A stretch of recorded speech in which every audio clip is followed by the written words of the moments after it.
Hey, good morning, good afternoon, good evening to all my viewers. Thank y'all for joining me today.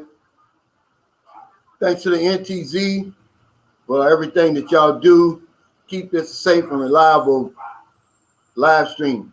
Let's do something a little different today, man. Let's get a roll call to see where everybody's coming from. I see Bobby G. I know he's in Denver. What's up, Bobby? We got some good news on the power situation. The fire department will be inspecting the house on Thursday, so things really pick up after that. So it shouldn't be too much longer after that. And welcome to my new viewers and new subscribers. I always want to include that. But yeah, okay, JLM Vegas in the house, I see. What's up, Yusuf? Harold Teal's in the house. Jay said, where's Buck? Buck will be on here Tuesday. Buck is, I'm going to have to make him a moderator because, hey, I lost half the NTZ crew. They got so sensitive on me, man. I couldn't believe it. Hey, what's the good news on the football games? I see where Kentucky showed who they really were today. Hey, thanks, Mr. Vegas. He said, Cal, the audio was much improved on your video today. That's because I did it on my laptop, Mr. Vegas. And, once I get situated into this house and everything, guys, I'm going to upgrade my equipment. I just can't afford it right now. Remember, I've got to get this electric cut on. I got to pay for that. I've got to get screens put in my windows, bars. I got to get that wall built. Once I get that, trust me, y'all going to see my video is going to be a lot better. I'm not going to look like a ghost like I'm looking today. And the only reason that I look like this, the sun, man, is super bright out here today. What's up, Hollywood, baby? I know you calling from Atlanta. Dad Will, he's from California. Mark Richard said, when do they start your yard work? Well, that's probably going to be once we get this fence, Mark. Once we get this wall put up. That way we know exactly what we're working with. What's up, Sean Dez, HH? He said, hey, Sunshine, I'm back. Has anybody heard from Hey Kano? It's Travel Mike or Mike Cosby. He's supposed to be in Nicaragua. He said he was going to give us an update. What's up, Sam? But since we got a few people on here, the subject today is, what foreign men really want in the Philippines, and we're afraid to say it. I had to do the video first, but I want to talk about it. I want to hear what y'all's thoughts are, because a lot of times I'll say stuff that people will only think. They're afraid to really say it. And it's okay, guys, Let's see. This guy says, yeah, I'm looking whiter than John today, Mr. Vegas. And that's because of the sun behind me. It's really, no,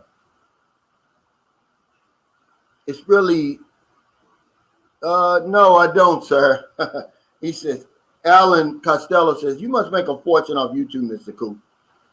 Absolutely not. If you really knew what YouTube makes the fortune, okay? Because they, and the people who design YouTube, Googles and all that, they make the fortune. It's like when I was little, I used to sell candy going door to door, right? So it'd be like 10 of us. We get 35 cents per box of candy that we sold. But our manager, he got 35 cents on the box too, but he got it from all 10 of us.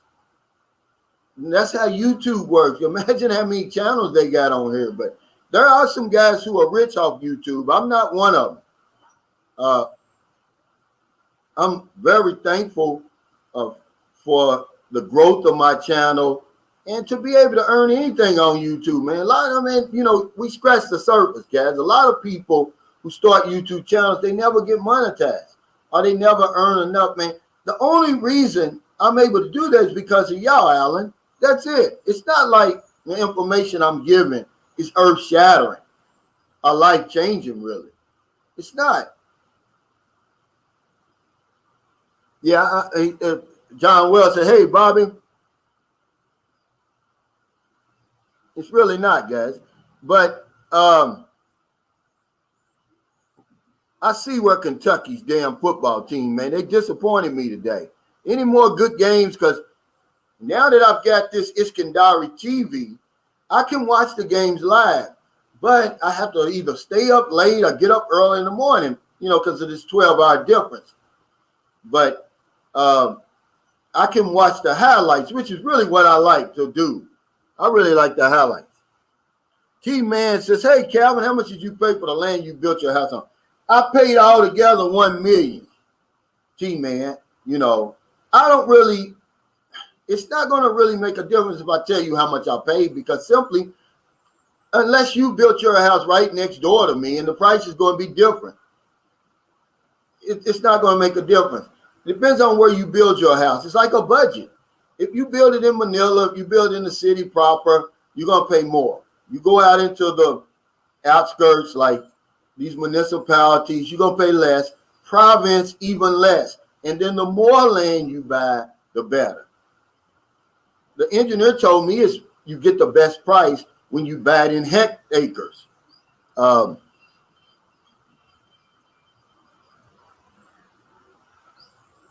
What's up, Ishmael Marsh? But yeah, let's talk about this, guys. You know, I made the video. This is what, and I'm basing this on what I wanted when I first came over here and what people tell me that they're looking for when they get over here. They want a sex slave who can cook and who can speak English. You don't say it specifically, but in a roundabout way, that's what you're saying. I'm just telling you that you're going to get a whole lot more than that when you get over here. Most of us who are watching my video now, they've never been to the Philippines before. They're only going on what somebody told them. And their impressions are kind of shady because the person who told you is usually a family member or somebody been in the service. You know, the service people, we deal down in the bellies of these places where we visit. We don't go to church when we go into these places. You know, we go and then, I mean, really in some of the worst parts of wherever you go. When I went to Brazil, they told us, oh, don't go to Copacabana, don't go here, don't go there, which is where all the fun is. And that's where our adventures, most of us now, I'm not talking about you special guys. I'm talking about the regular, you know, the E1s, 2s, 3s, and 4s, where we hang out overseas. And so you getting your impression from us. And I'll tell you what, these stories, they get wilder as the years go by. We add a little bit more and add a little bit, you know, it gets grander and, you know, the women get better looking, you know, sex is greater. But until you get over here, you really aren't going to know. Jason Flynn said, Calvin, we need a t-shirt on the front. Over 50, get the real nitty gritty. On the back, watch the Sunshine Shows on YouTube. I need no royalties. Yeah, that's a great idea. I'm going to get that done because, see, you can get anything made over here in the Philippines, man.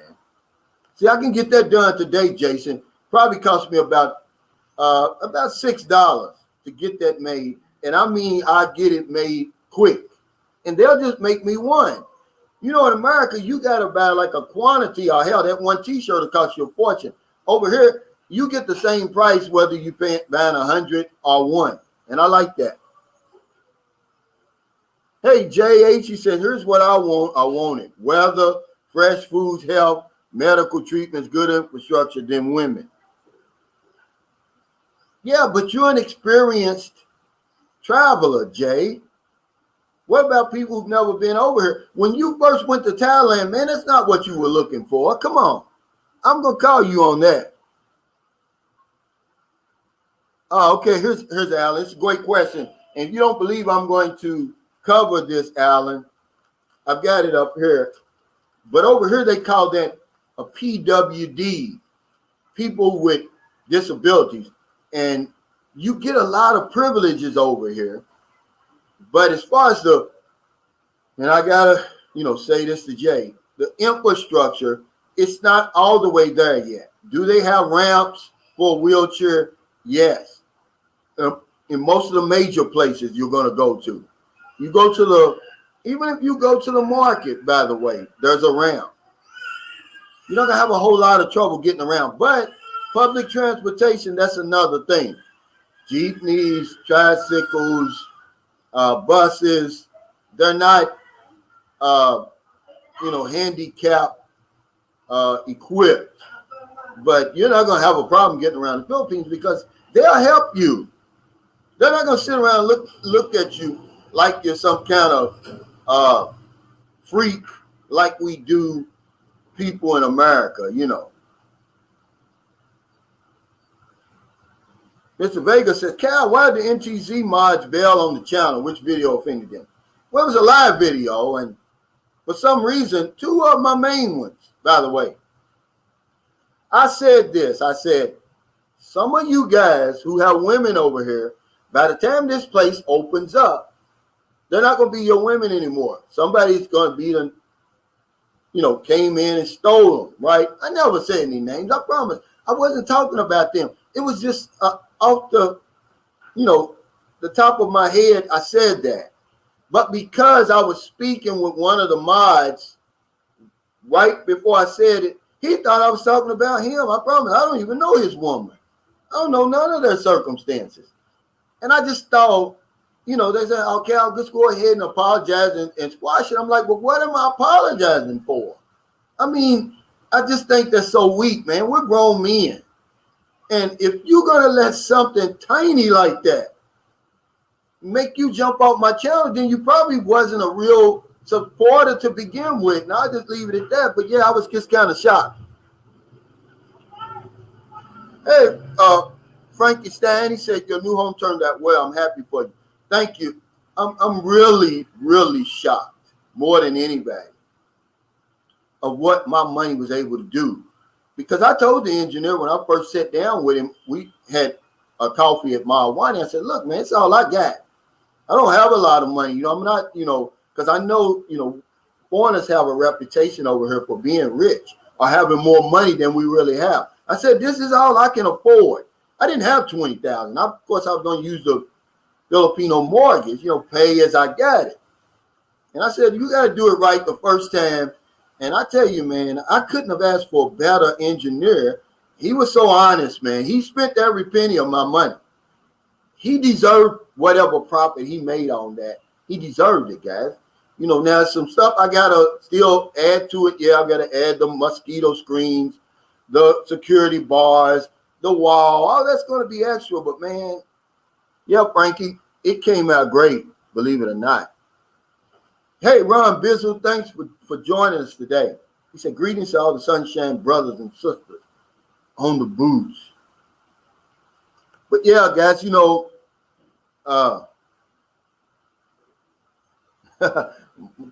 Crook Mark says, why can't some of these grown men can't understand the simplest things and our topics you discuss?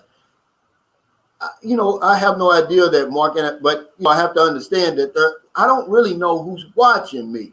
I don't know their education level. I don't know where their mind is, but that's why I don't get angry like I used to anymore. When I first started this channel, and I do something simple.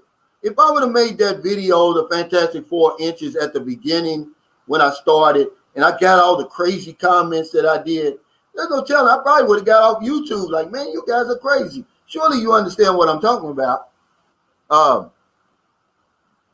But yeah, you're right.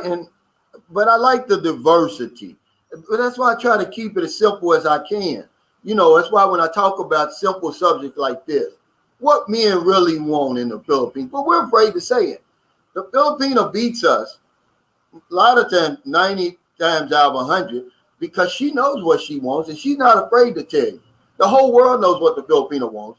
We won't talk about what we want, but based on what, hey, Nifty, man, I damaged my knee, man. It's going to be maybe another week before I can play with y'all again.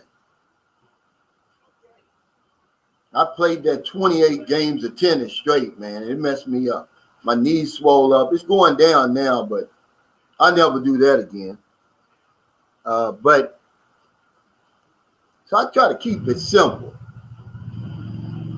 This is what I know based on what I wanted when I got over here. And based on what guys, they tell me in a roundabout way because they're ashamed to say it. How you doing, Brian Botak? We want a sex slave. We want sex on demand. We want that on automatic. We want her to be able to cook, and we want her to speak English. And that's about it. So really, we're not asking a whole lot.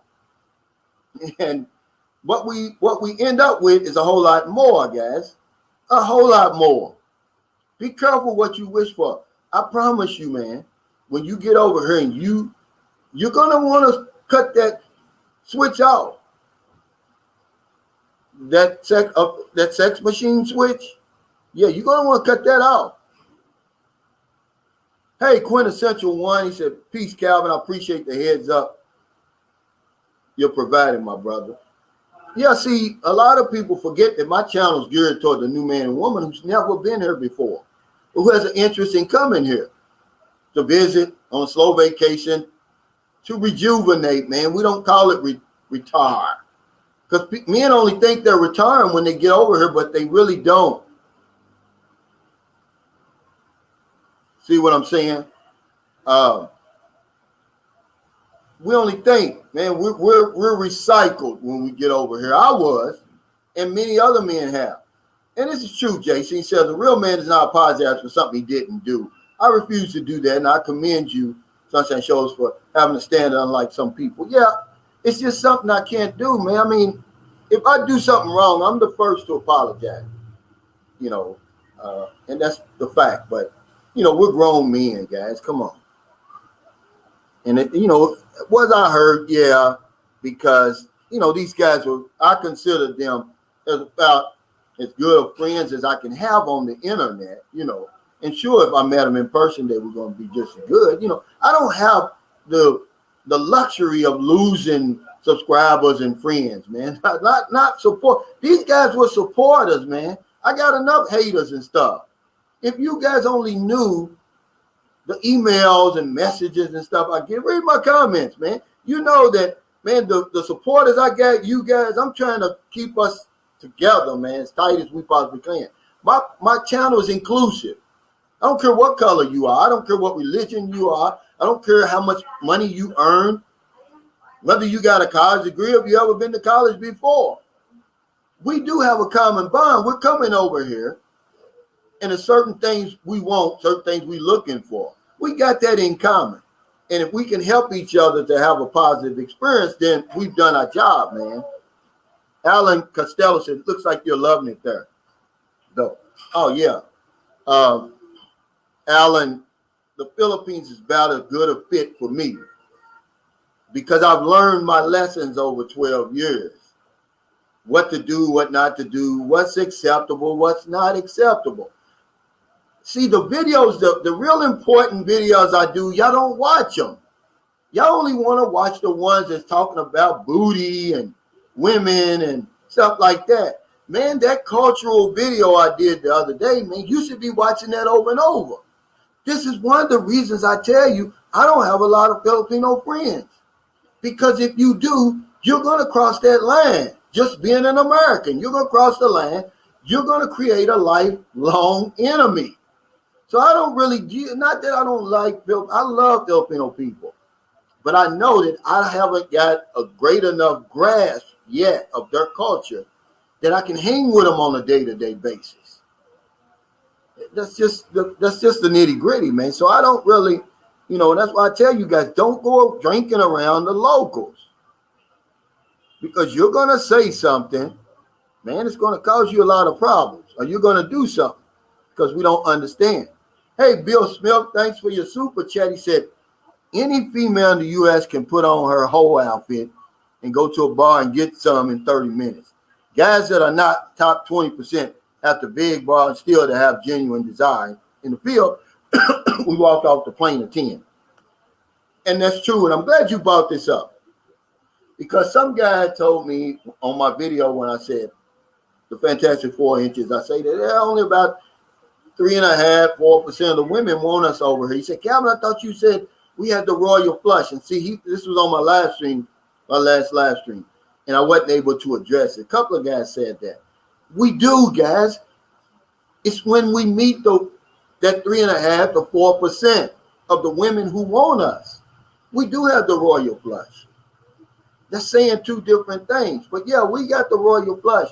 When you finally meet the woman over here who has already said, yeah, I don't have a problem dealing with foreigners, you got to pull out your royal flush and you're going to play it.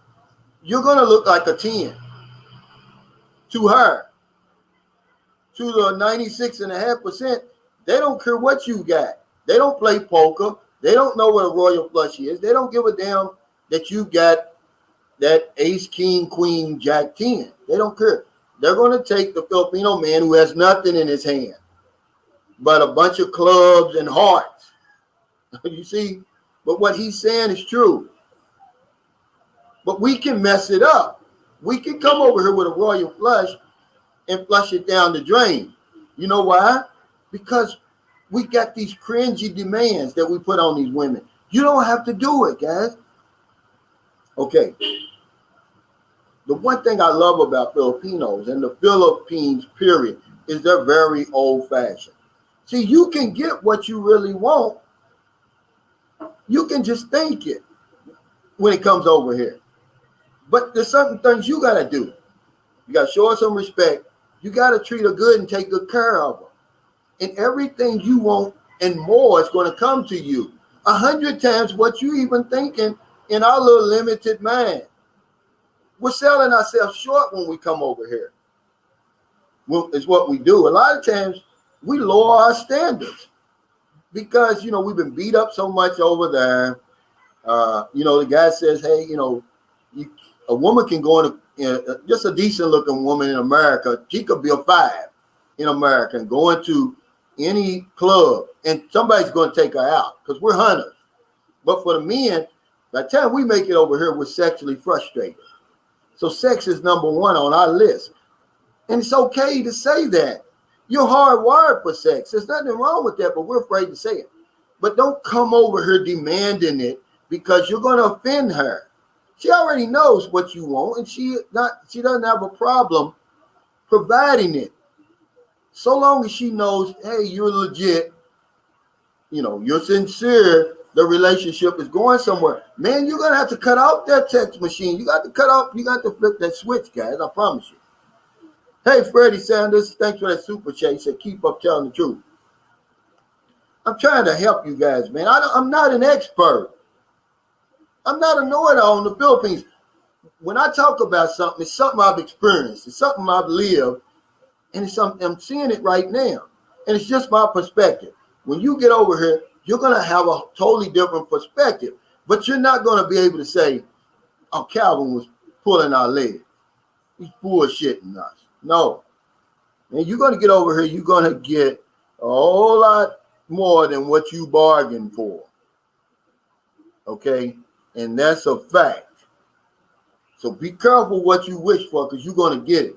My son's mother, man, I had to cut that switch off, man. I mean, every 20 minutes she's wanting it.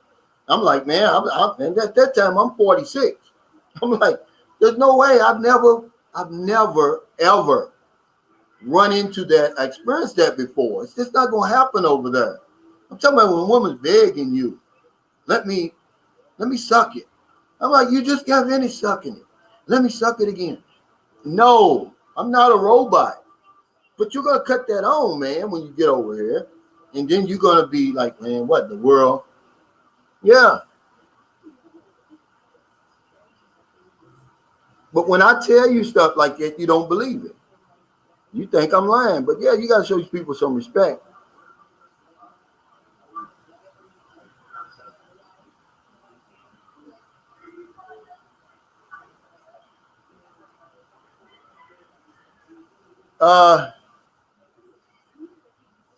JLM said, how did you sustain your man while you were working to get your insurance residuals to begin your life there? Man, it was hard, JLM, especially that last year or 18 months, man. I really was just sleepwalking, believe it or not, man. I was sleepwalking, but I knew what was waiting on the other side. I was sleepwalking, but remember, I had my Filipino wife there with me, so that helps, guys. You know, they're good mechanics, but yeah, man, I was sleepwalking. I was beat, man. You know, I'm gonna do a video, why I really left America. The pressure had got to me. As an insurance agent, I got into the game late anyway. I was 42 when I started. So I had to hit the ground running, man, and for about 14 years straight, 15 really. I mean, I burnt myself to a crisp. See? And then what I decided to do, I knew how much I needed to live a good life over here. See, when I first started getting my residual income, my renewals, it was like 1,900 to 2,000, but I figured in people dying, people switching plans, people dropping their insurance. And I was right. It came down to about 1,400, 1,500, man. But for me, I had about 17,000 in savings. That was enough for me. I had to get out of there. Remember we did that. We was talking about that video. We was talking about that subject. When you gonna start saving and start living? When to say when? Basically, to get off that hamster wheel. Everybody got their own time. 2 more years. I'm gonna work. When I'm 67, or when my 401k gets this or get that. I didn't care all of that because I wasn't gonna be able to join into that if I was dead anyhow, guys. And that's where I was going. I was on my way to the graveyard.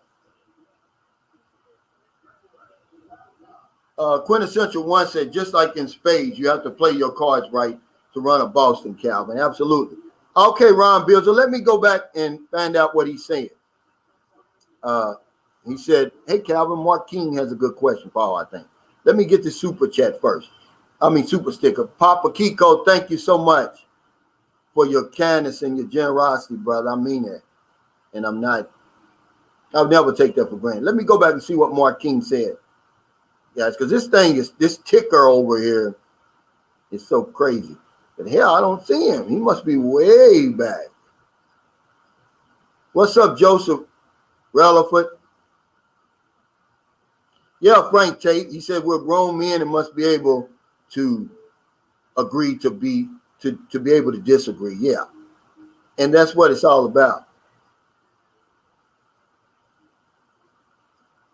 R68 DVR says Sunshine Shoulders, I think it's about right. It's not about right and wrong or even being butthurt. I think it was a simple misunderstanding. All things will pass, good and bad. I hope. Hey, you dirty puppy. Thanks for joining us on here. Retired 2019 said, Calvin, just give us the nitty gritty. See, the problem is we can't handle the nitty gritty. Really, to be honest with you. Wow, where is this Mark King, man? I really must have missed him. He's way back here. I'm sorry, guys. He may have to post that again. Walter being Detroit says, what's a really good itinerary for a first-time visitor? I'll worry about the women later. I would say start in the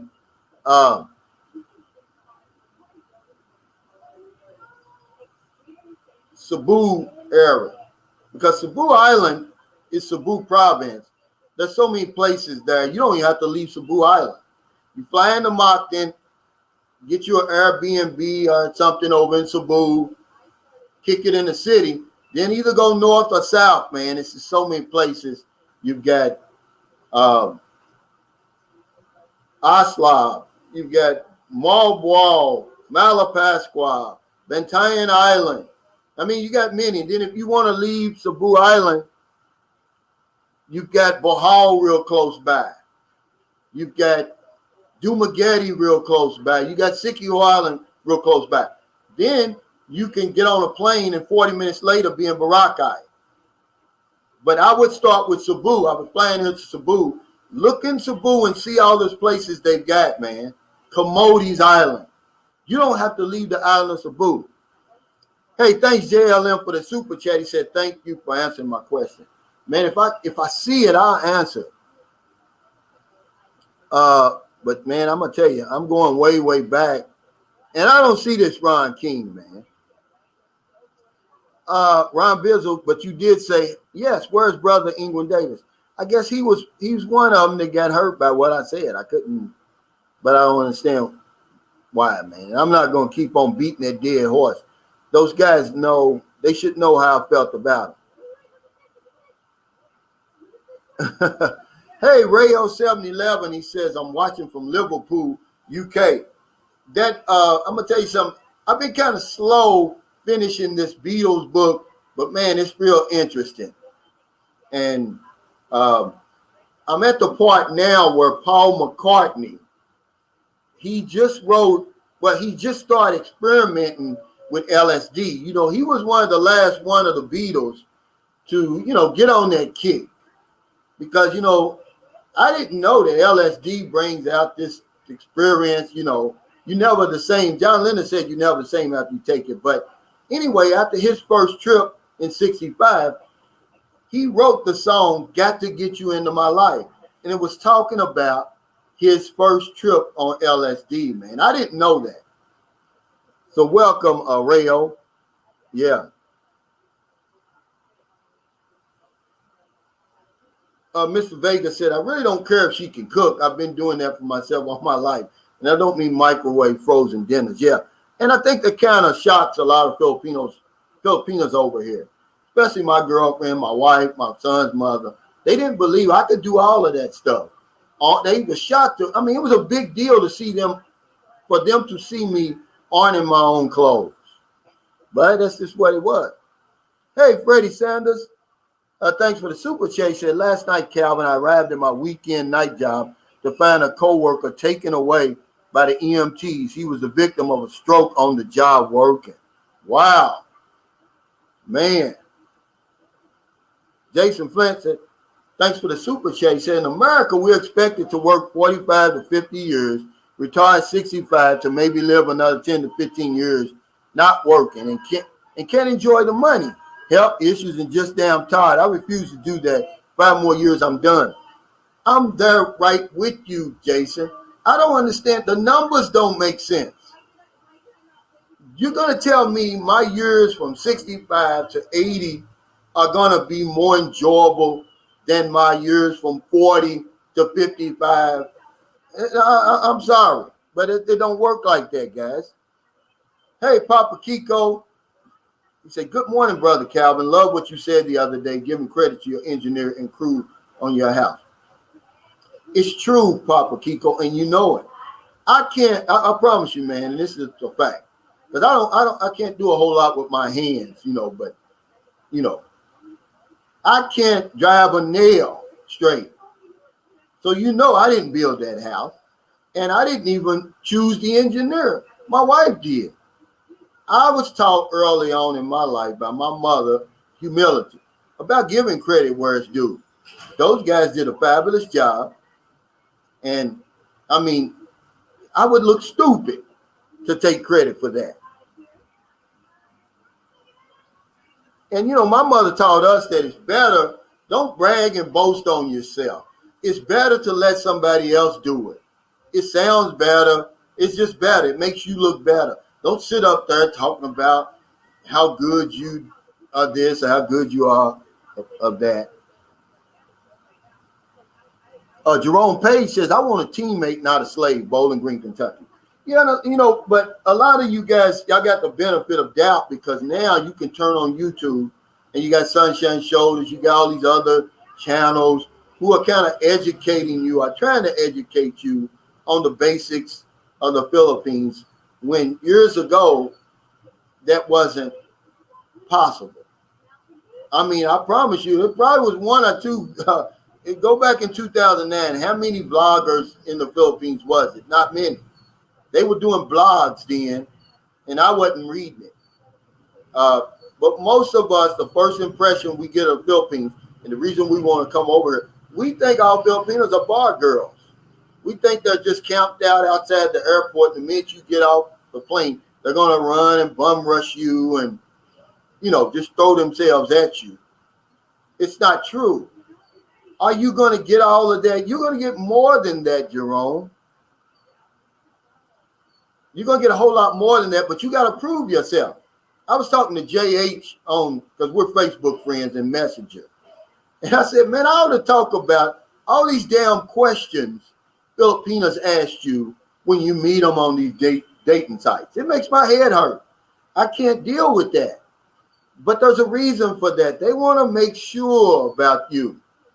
But they ask 1,000 questions, and y'all know everything is a question. And I'm like, can we just have a conversation?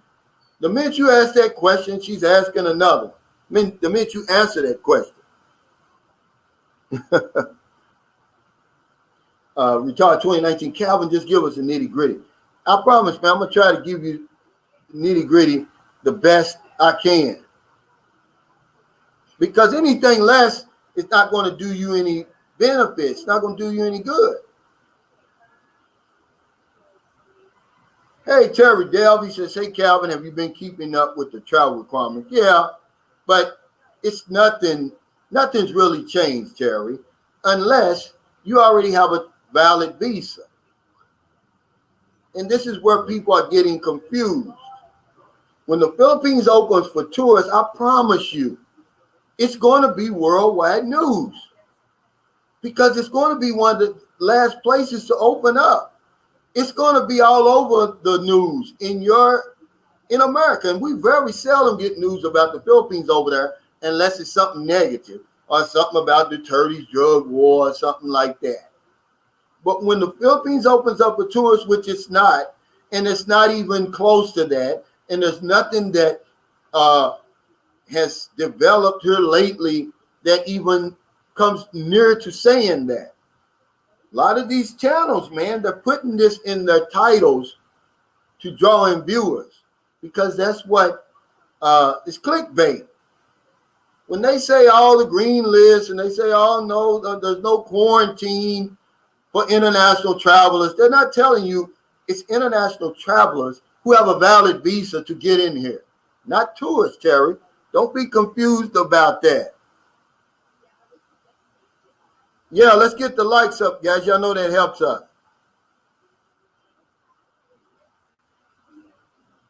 Randy Parker, what's up? Yusuf Amar Habib said, John, she must be looking over your shoulder right now. He's talking about his wife. Pumpkin Joe's Philippine Experience. I'm glad you said it. He said, I'm hoping the checkpoints open up again soon so the family and I can hang out with you and John again. It's nice having personal interaction. I'm thinking they're open, Pumpkin Joe. You know why? Because there was a news flash that came out from Series bus liner. And it says, the route from Bacolod to Dumaguete, which is Negros Occidental to Negros Oriental, is back on again, starting October the 13th. It didn't say anything about requirements or anything. Hey, Ron Bizzle, thanks for the super chat. He says, hey, Calvin, Mark King asks if the cost and economy, if the cost, you mean a cost of living and the economy there has changed because of the pandemic? Have you noticed? The prices have went up dramatically. The economy, though, is went down. You know, what they call deflated. At one time, before the pandemic, the Philippines had one of the fastest growing economy in all of Asia. One of the fastest in the world. But since the pandemic, of course, you know, it's deflated. It's went backwards the other way.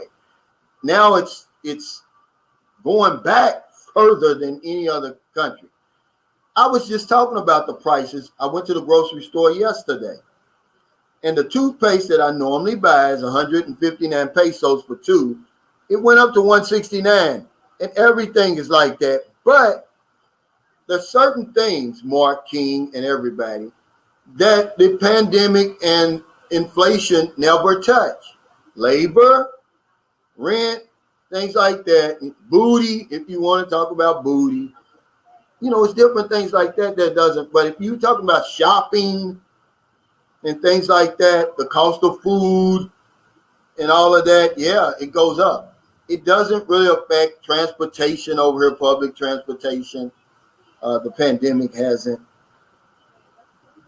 But yeah, I've noticed that when the grocery store prices, everything has went up, way up.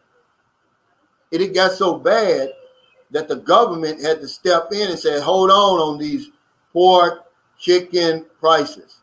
They had just went off the roof. People couldn't afford it. The masses couldn't afford it.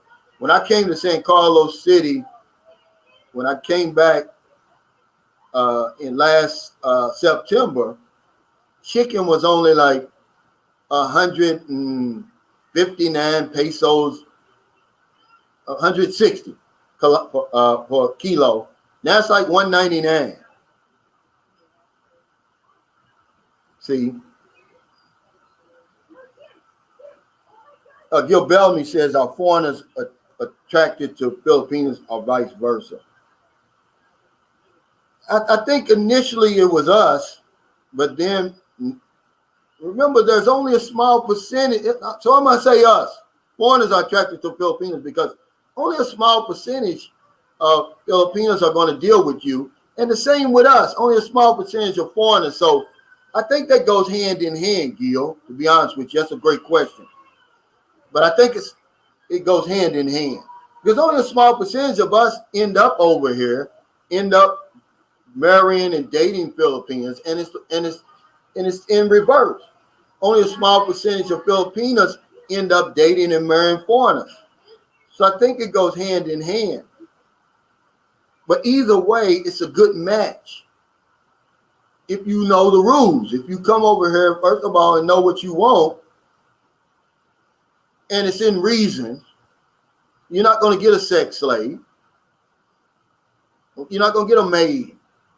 And if that's what you're looking for, man, you're going to be in for a big surprise, to be honest with you. But what we usually get over here is educated women.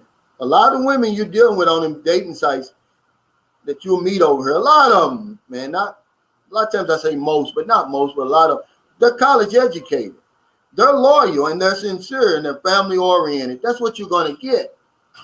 But because you don't know anything about the culture, you don't know that once she understands, once you prove your worth and that you're really sincere and serious about her, that she's going to flip a switch, man.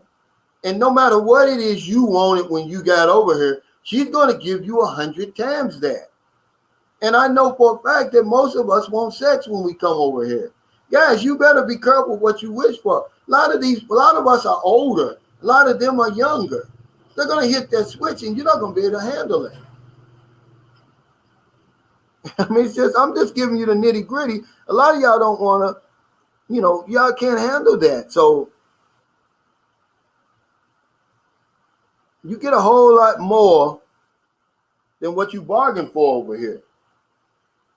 Alan says, recommend the best city or town for the naughty. Hearing you, Calvin, I watched it. So funny. Love to game with you, sir, when I come over, if she lets you out. Yeah, see, that's the problem. Once a Filipino gets her hooks in you, good luck. But for the naughty people, you go to you stay along that expat alley. Because it's a big playground over here. If that's what you're looking for, Alan. I stay away from the playground. But it's a big one over here. Manila, any of that Metro Manila area, Angeles City, Olongapo, Cebu City, Dumaguete, see, Bacolod City, General Santos City, Iloilo City. It's a lot of naughtiness going on there.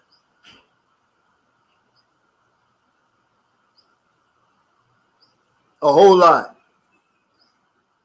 Yeah, right. See, King Arthur, you're right. He says a guy can have a royal flush and still fold. You gotta play it. And it's still valid, but it's only for the women who are going to be attracted to you. A lot of these women over here, they don't play poker. They don't care that you got a royal flush. They're going to stay with the Filipino man who doesn't have a pair. He's not even showing a pair. He's got 3 clubs and 2 hearts. But the 3.5%, you're going to be able to beat over the head with that royal flush. But you got to do it in a decent way, guys. See, once she understands that you're okay, and you're gonna, because they're not gonna let you mistreat them. How many times I got to tell you this? They're not gonna do it. And a lot of times when you see the Filipino and the foreigner break up, we place the blame on the Filipinos, when a lot of times it's us. And these jack up demands we put on the woman. So she pushes back, and she either leaves or she goes somewhere else where they're going to treat her better. But if you treat her right, you take good care of her, and you respect her, man, you don't know what you got coming, because it's not over there in the West. It probably was in 1950, but it ain't not in 2021. It's over here. And like the guy said today, he messaged me. He said, Calvin, I've been married to my Filipino, and I wish I knew his name. I'd give him a shout out. He said, Calvin, I've been with my Filipino wife for 11 years. He says, the best decision I ever made. And man, I tell you, I had to bear witness to what he was talking about. When I found the Philippines, man, it's the best thing ever happened to me at that time, in that stage in my life. Because he knows what I'm talking about.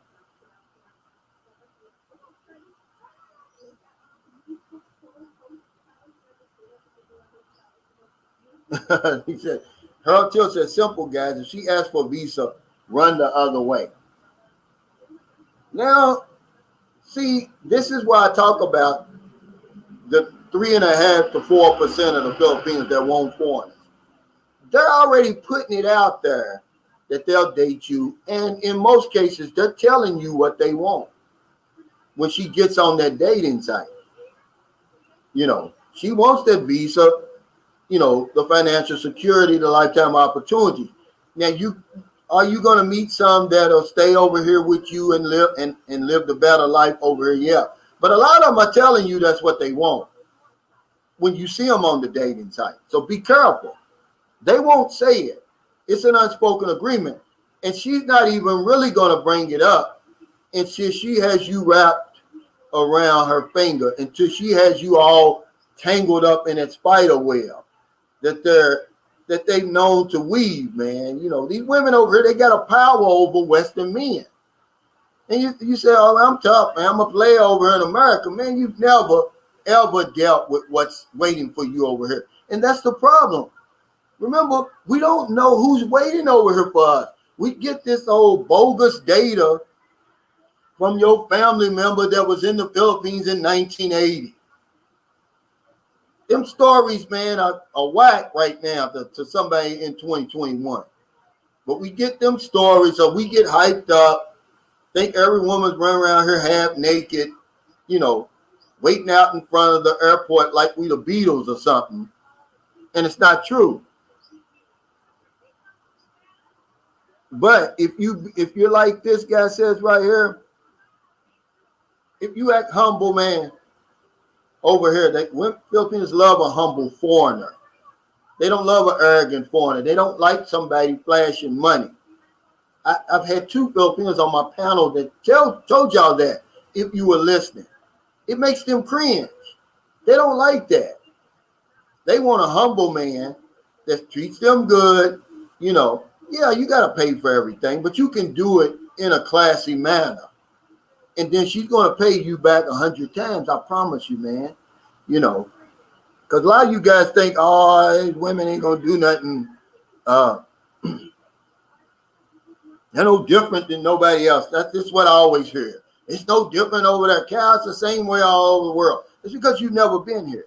You never had a 24-year-old woman wait for you at the airport in some coochie cutters with perfect skin, long flowing hair, cute as a button, by the way. Knowing that once you get to that, once you get that taxi cab with her, man, you know, you can't even think straight because you know what's going to happen when you get behind that door at the hotel. It transforms you, man. You're not even the same anymore. All that tough guy stuff you think you got, man, you never experienced it.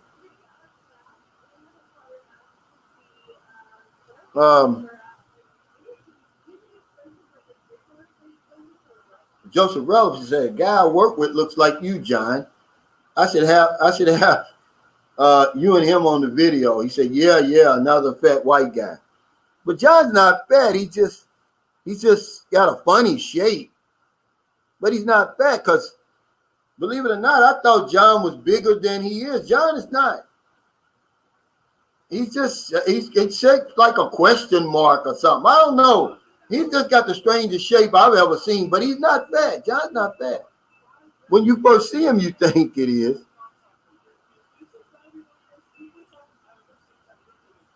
Let's address this, Terry, because in most cases, this isn't true.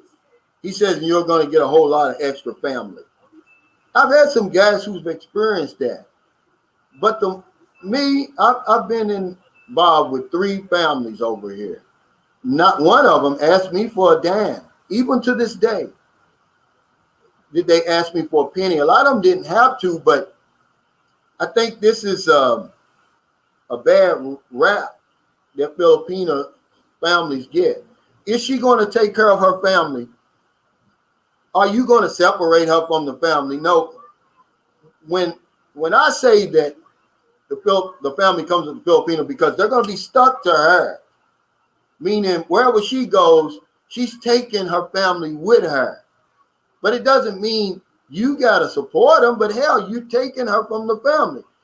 In most cases, Terry, the women we deal with, they're the breadwinners in the family.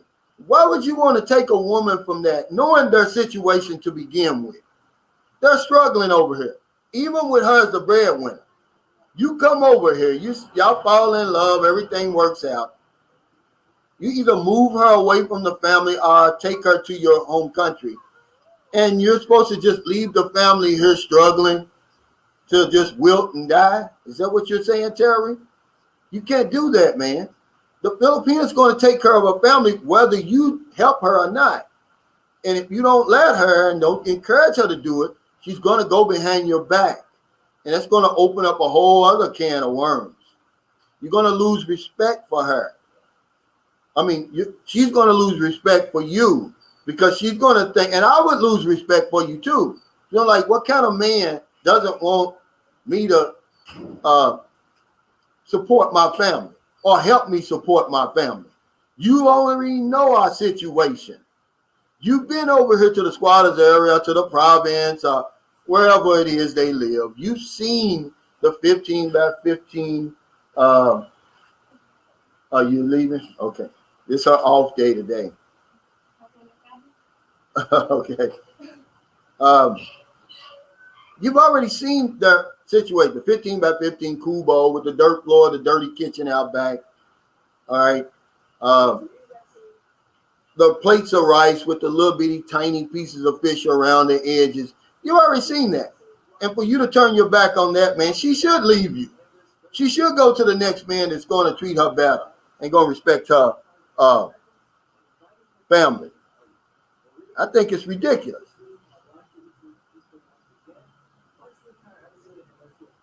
Clayton Murray says, I like the young women. Thing is, do they like me? The perennial question. Of course they like you. If they're in that 3.5% to 4%, they're going to like you. And a lot of times, even now, this is anywhere in the world, women are more mature than men. You don't think it's true? They are. Imagine how much older a 16-year-old girl is than a 16-year-old boy. And that just keeps on going exponentially. See, they're older than us all around. Imagine a 58-year-old woman, man. The women that I graduated with, man, they're looking pretty old, man, right now.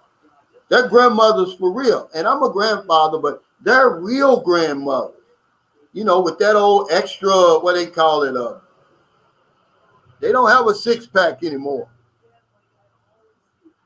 But you know that little extra pouch that they got under the belt when you got the belt, they got the stomach, then the belt. What do y'all call that?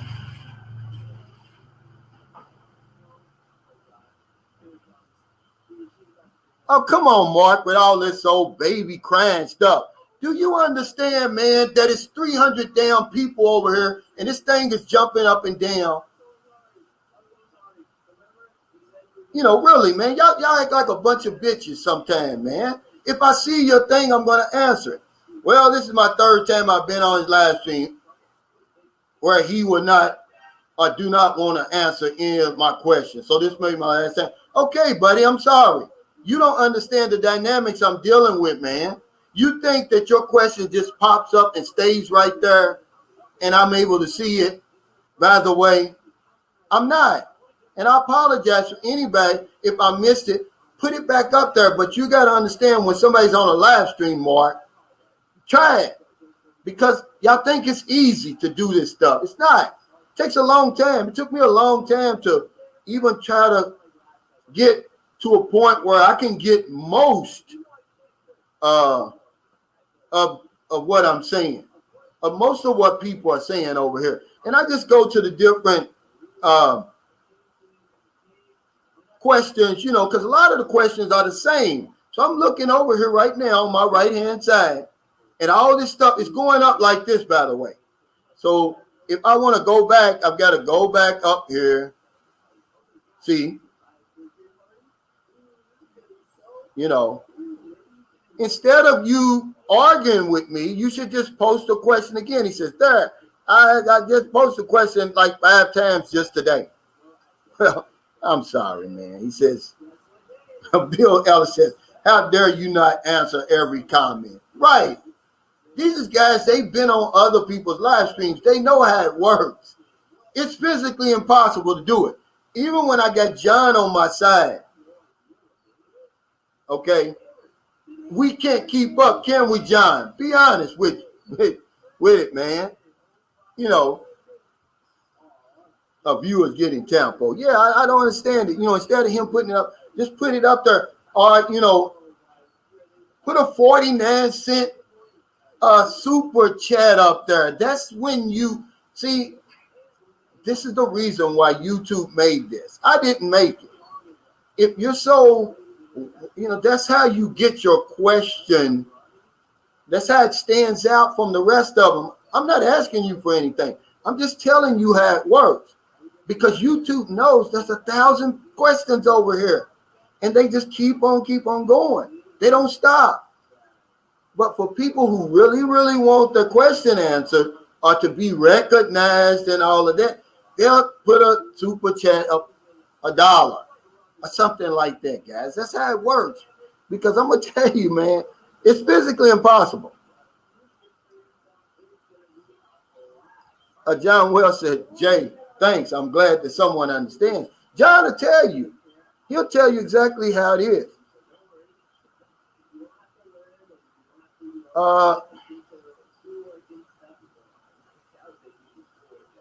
No. This guest house that I'm building, by the way, it comes out of my pocket, my YouTube earnings and stuff like that. And I'm doing it for my viewers and subscribers. It's just an idea that I got out of the ether. I'm not having no more children. The wheels done fell off, by the way. Hey, Iskandari TV, thanks for the super chat. This is how you do it, Mark. He says, I can't believe a grown man crying about you not getting your question answered. If it's that important, send a super chat like this, Mark. I mean, that's what I'm saying. It's a way to get recognized if I don't recognize you. But it's physically impossible for me to keep up with every question. But yeah, Clayton Mary, thanks. He said the spare tire. Yeah, they've got the spare tire. They've got the whole thing going on. But me, meanwhile, I'm still attracted to younger women. See, because we slow down and then they continue to go up, up, up, up like that.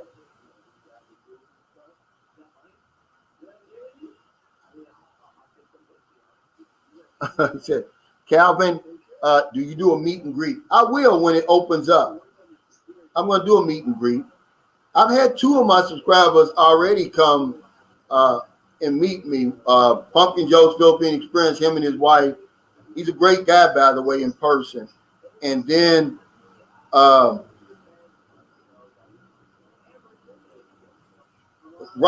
Harmon and his wife, they were in transit on their way to another destination, and they stopped through. But Kiko, he was just trying to, let the guy know, just try to help him.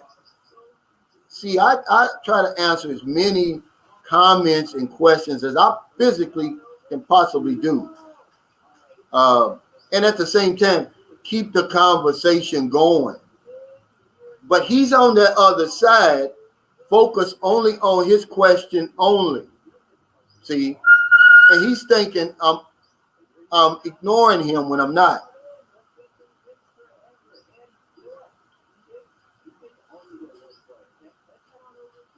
Yeah, I'm going to be honest with you. This may be true. He said, Mark won't make it in the Philippines, you can tell. I honestly can tell you that if you don't have patience, remember over here, you don't want nobody to lose face. I don't care how valid your complaint is. I don't care how right you are. There's a way that you got to address it over here. And if you don't, you're in big trouble, man. Hey, Cliff and Rude, thanks for the super chat. He says, we have a small channel, and it's still hard to keep up. I appreciate you, Calvin, man. Thank you, Cliff and Rude, for the super chat and for just letting people know. When you're on this side, guys, it's hard. But I don't mind it, but I didn't know people were complaining like that. I just do the best I can. This is why I like Vic, man. Vic is he's legit. He ain't going to sugarcoat nothing. He said, yes, I did. I don't have money issues. Him and his wife are going to be on the panel, by the way, Tuesday. But yeah, guys, don't take it personal. If I could answer them all, I would. Retard 2019 says, don't get your blood pressure up arguing with guys who really don't support the channel. Nothing worse than a man complaining. Thank you, Retard 19. I kind of understand. I try to understand where guys are coming from, but sometimes, Retard 2019, I'm just a human being, and stuff like that. It does drive my blood pressure up. Hey, Quintessential One, thanks for the super chat. Hey, Calvin, do you have any idea when it open up where I can visit? I really have no idea, Quintessential One. I wish I did. But I can tell you this, it's going to be worldwide news when the Philippines opens up. And I hope a lot of you guys come that say you're going to come because, see, a lot of the guys who give me the most problems, they're never, ever going to be boots on the ground in the Philippines. JH brought that to my attention. He said, Calvin, you sitting there arguing with people who never even going to come there. And it's true. But yeah, let's see. Girl Stickpop says, Calvin, do you have anyone you give permission to moderate some of your chats, especially handy to manage trolls and stuff, especially as these chats get bigger and bigger? Yeah, I'm going to have to get some more. Probably my next, it's a great question, girl, by the way. Gerald, by the way. I'm going to have to, 2 of my best moderators quit on me because they thought that I offended them in some kind of way when I said something. They both have girlfriends over here, okay? Really wives, basically. and they're both frustrated because they can't get back over here. So I made a statement. I said, some of you guys who have women over here, you think they're waiting for you. But when you get here, somebody else is already going to have them. They took it personal. And, you know, I don't know. They quit on me, but yeah, I do. And I'm going to have to, but I can't appoint moderators on, I'm trying to appoint moderators here, but I can't. All this lets me do on StreamYard is put somebody in timeout and block a user. So my next vlog, I'm going to go back to YouTube because I'm going to need to appoint some more vloggers. Some more moderators, Gerald. Thanks, Robert Morris, for the super chat. He said for the blood pressure pills. That's one thing I can say I'm thankful for, man, that I've never, ever been on any medication other than pain medication that they give me, you know. But I'm not on any prescriptions right now, anything like that. But hell, if I keep on arguing with these guys, man, I'm probably going to need some, Robert. Hey, Sean, thanks for that super chat. He said, hey, Cal, Dez's Hangout Heaven has a live in 28 minutes. If you wish, she likes your live also, but too shy to say it. When I make it to the Philippines, I like to meet up with bloggers, dinner on me. Hey, thank you, Sean. Okay, so you and Dez's Hangout Haven, are y'all kind of like a couple? Is that what it is? Because I see your moniker. It says Sean Dez HH. Because I really like Dez, and a lot of my we share a lot of the same subscribers. I send them over there to her because she's legitimate, man. She's not afraid to talk about certain stuff. And I just like her demeanor, really. But yeah, I'm going to have a meet and greet. Quiet Storms Marine says emotional men are product of a single mother household. I'm not going to touch that. Oh, man, it's crazy.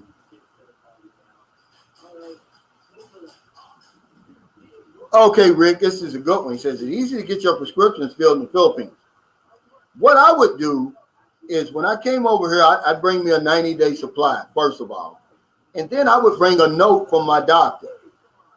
And I'd get a doctor over here, and I take all my prescriptions in their original bottles with their original, you know, labels.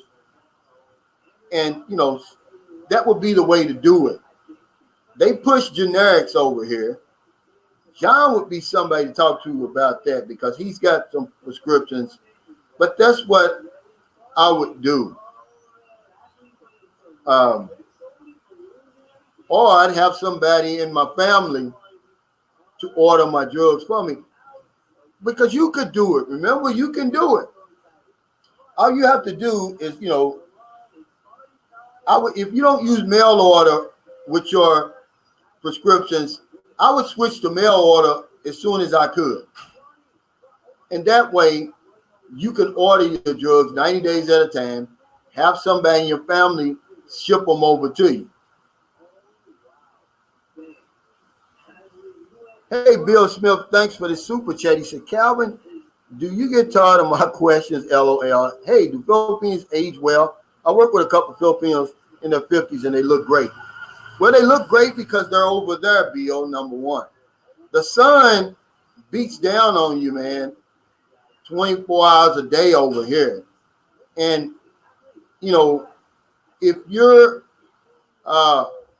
well-to-do over here, you know, and you can sit in the air condition or drive around your air-conditioned car, whatever, you're probably going to age a lot better. But when you see people, the masses over here, they got to get out there in that sun and work to get transportation and all that. It takes a toll.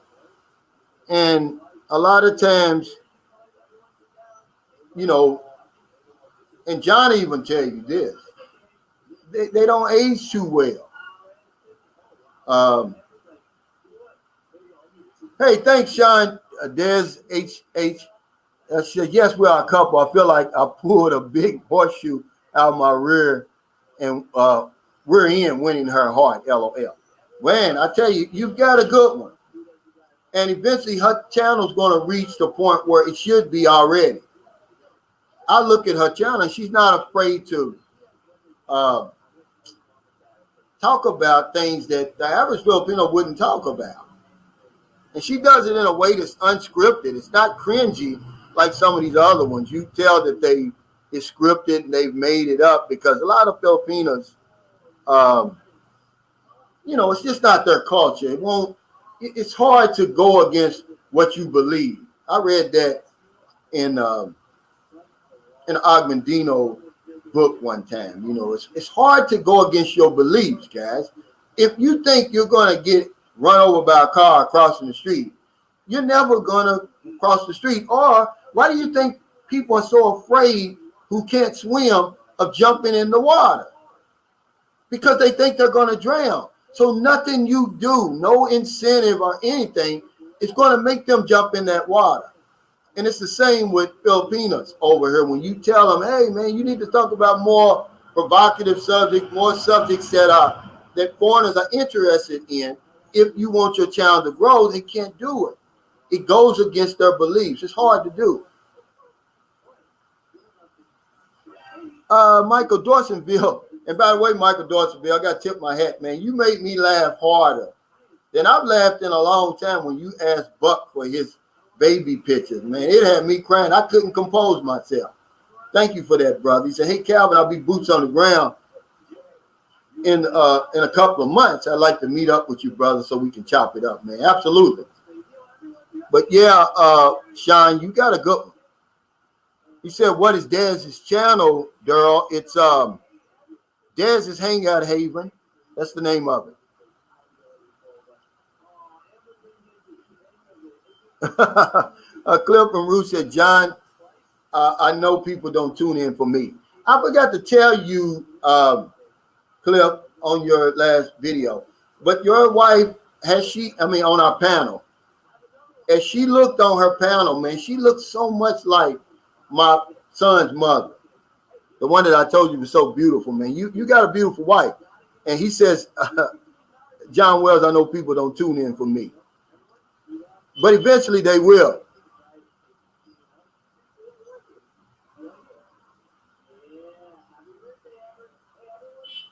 Let me see. What did I miss back here?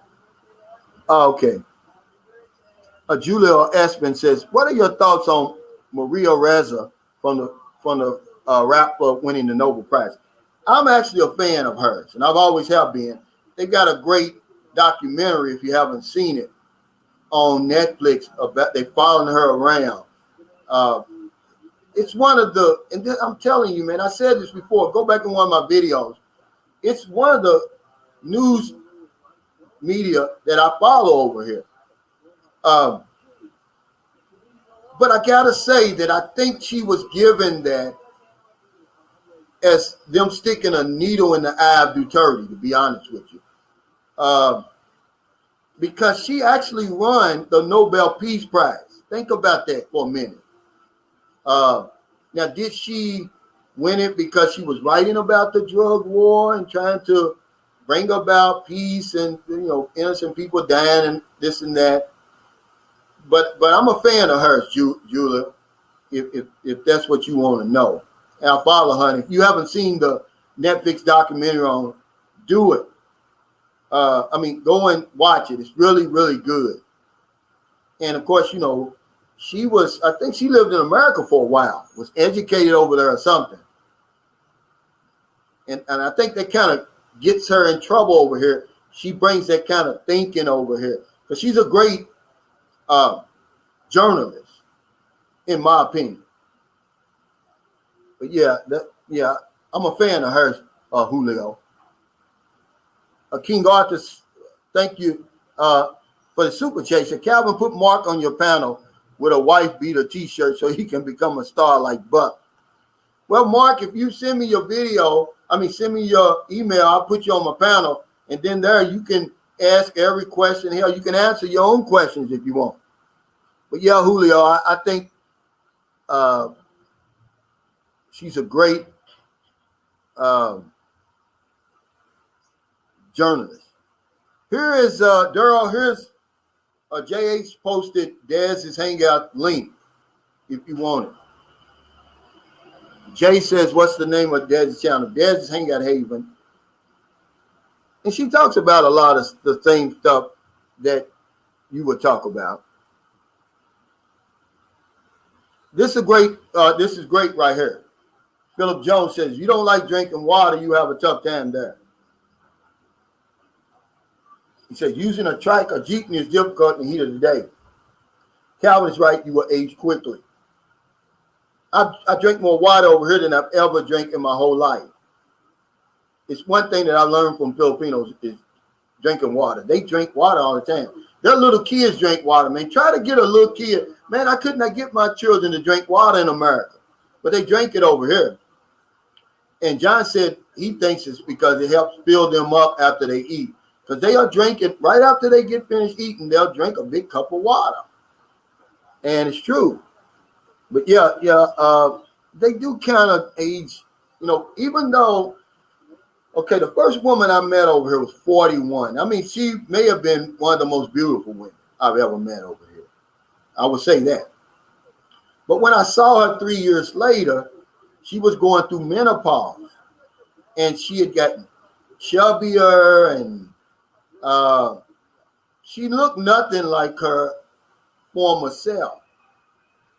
And my landlord, before I moved here, I had a landlord, man. I was shocked when she told me she was 46. I thought she was 66, believe it or not.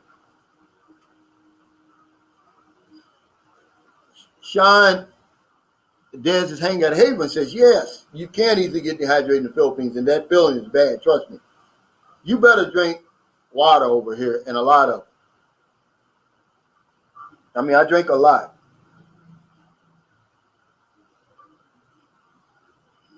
Daryl Fulmore says, Buck is my idol.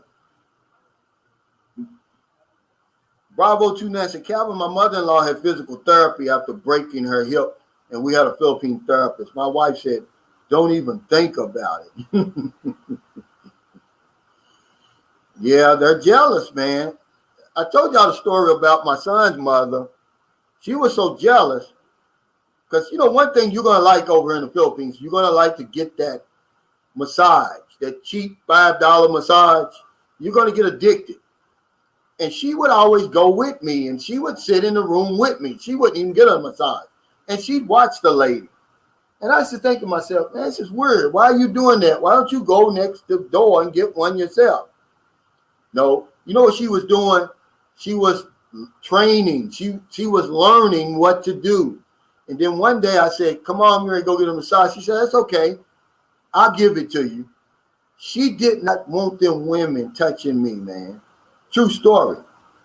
Because, if you get a massage over here, they pull your pants down around halfway between, that lower part of your back and halfway down your butt. And she was jealous about that. She didn't want that. Kenneth Ayer says, what about the Filipino P? The Filipino P has a great channel. You're not going to get me to say anything bad about her.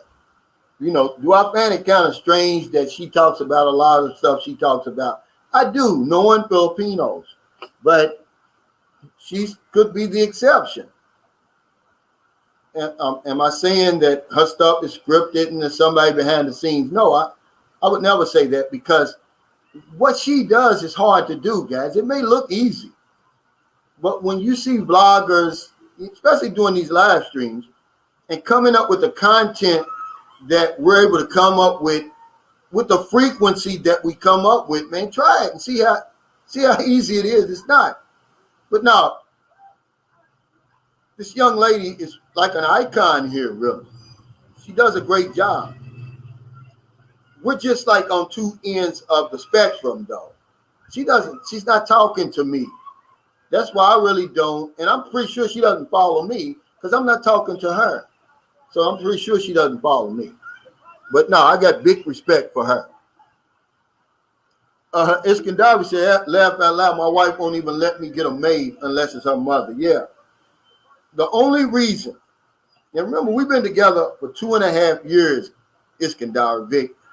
The only reason we got a maid now, first, remember, it was her mother for a year, is because Booby is kicking her behind.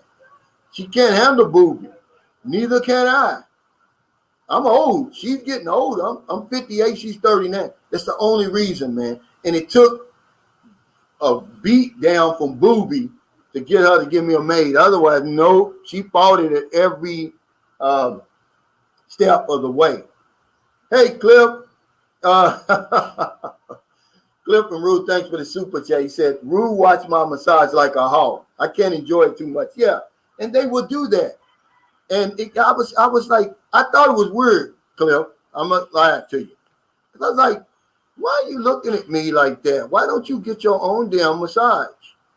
You know, next door, I've got $5, 250 pesos I can pay. She never, ever, we were together for 2 years. She never got a massage. She was always in there, all up in my massage.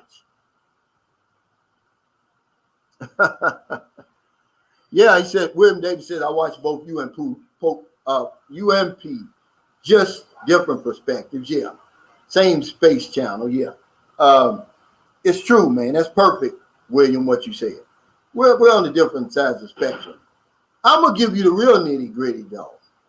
I'm going to tell you that, you know.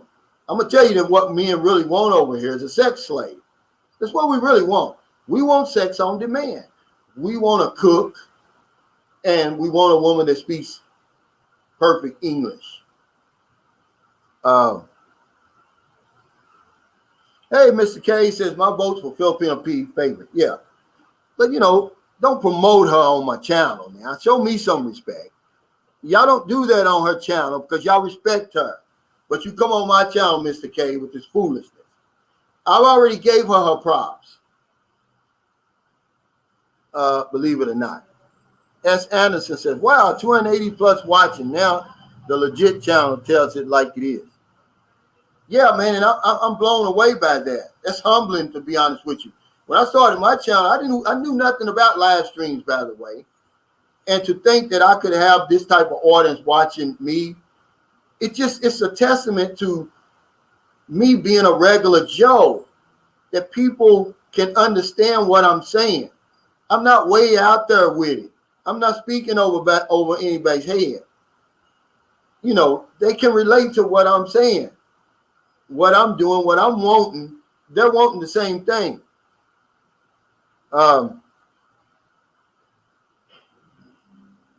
William Davis says, I got your name from Rike. Wow, really?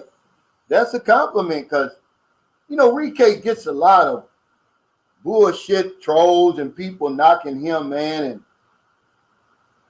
you know, I tip my hat to people like him, believe it or not. He was one of the first people I was watching, you know, even though I've got more time over here than him. I mean, they knock him. And I'm like, if you don't like the man, just change the channel. That's all you got to do. Why would you sit there and beat him over the top of the head, you know, like that? I don't get it. Because they think what he does is easy. But they won't try it. Meanwhile, when you click on their profile, this channel has no content. One subscriber, you know. Quiet Storms Marine says, yeah. He says, yeah, go tell her that she's your favorite. Yeah. But from what I see on there, anybody that tries to go after her, she won't answer them because I'm pretty sure she gets a lot of proposals and stuff. Hey, Monroe Smith, what's going on? Yeah, Tap Hunt. He says, oh, God, not the P fanboys. Monroe Smith says, hello, Sunshine Shows. Keep up the good work from Greensboro, North Carolina. Thank you. My son's mother's in Raleigh. How far is that from Raleigh, by the way? Alan, he said, what type of work there for an expat, Calvin? Mostly from what I hear over here, because I don't work over here. TJ Johnson, he's a frequent viewer of, member of this live stream. He's like in management with one of these call centers. They do call centers, or if you got some type of specialty, like and some type of engineering, but mostly, excuse me, that's what it is.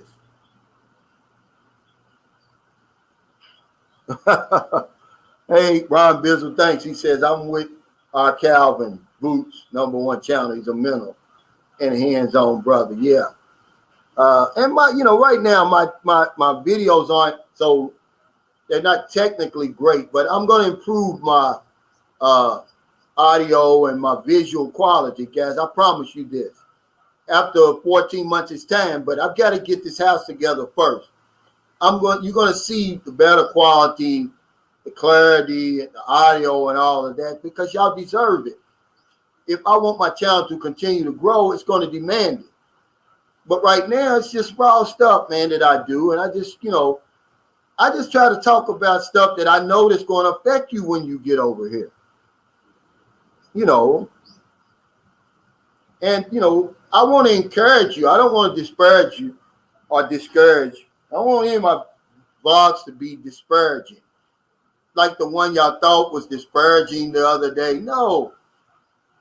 96.5% of Filipinos are going to choose a Filipino man.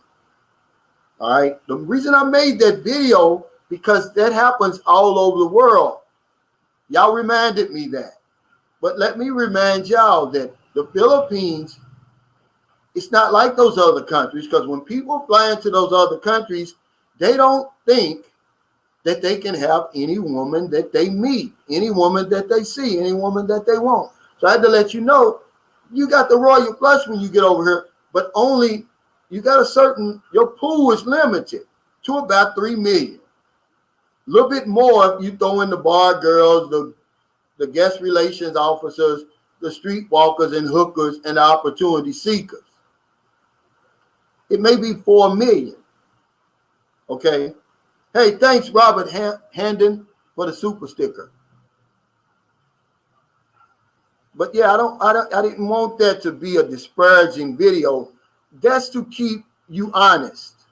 So when you get over here, you can at least respect the women, man. You're not going to be running up on every woman that you see, because you're going to get your feelings hurt if you do that. You're going to see that Filipinos don't prefer white men. They don't like black men. They very seldom have little interaction with Latino men unless you come over here. They prefer Filipino men. But there's a 3.5% to 4% that will gladly, have a relationship with you. As a matter of fact, they're going out of their way to meet you. They get on the dating sites and they, promote themselves.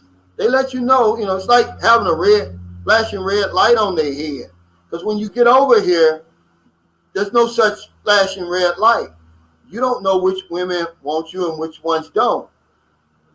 You got to be a hard ankle like John, somebody who doesn't care to get rejected. He said women rejecting him didn't bother him. He's a new breed. Because it bothers me. So that's why I'm kind of hesitant. I pick and choose which ones I say something to. But he gave me a piece of valuable information that I shared with you. All you have to do is say hello to a woman, and she's going to give you the degree to which she's interested. It's going to go all the way from not saying anything to you to hello, and she'll look back at you. When you look back, she's looking back. Now, if you don't pursue that, that's on you. But that's the type of information I give. I tell you how it really is over here. I say, look, you get you a good Filipina, you treat her right, you take good care of her. Because I've got a video that I put in the link of this last video I made. It's called Living Like a King in the Philippines. Takes some getting used to. It is. You're going to get treated. It takes getting used to. Really. After 12 years, I'm still not used to it.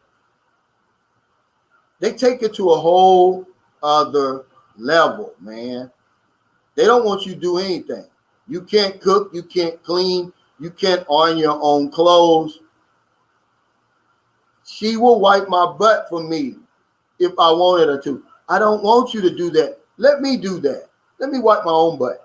But they would do it. See?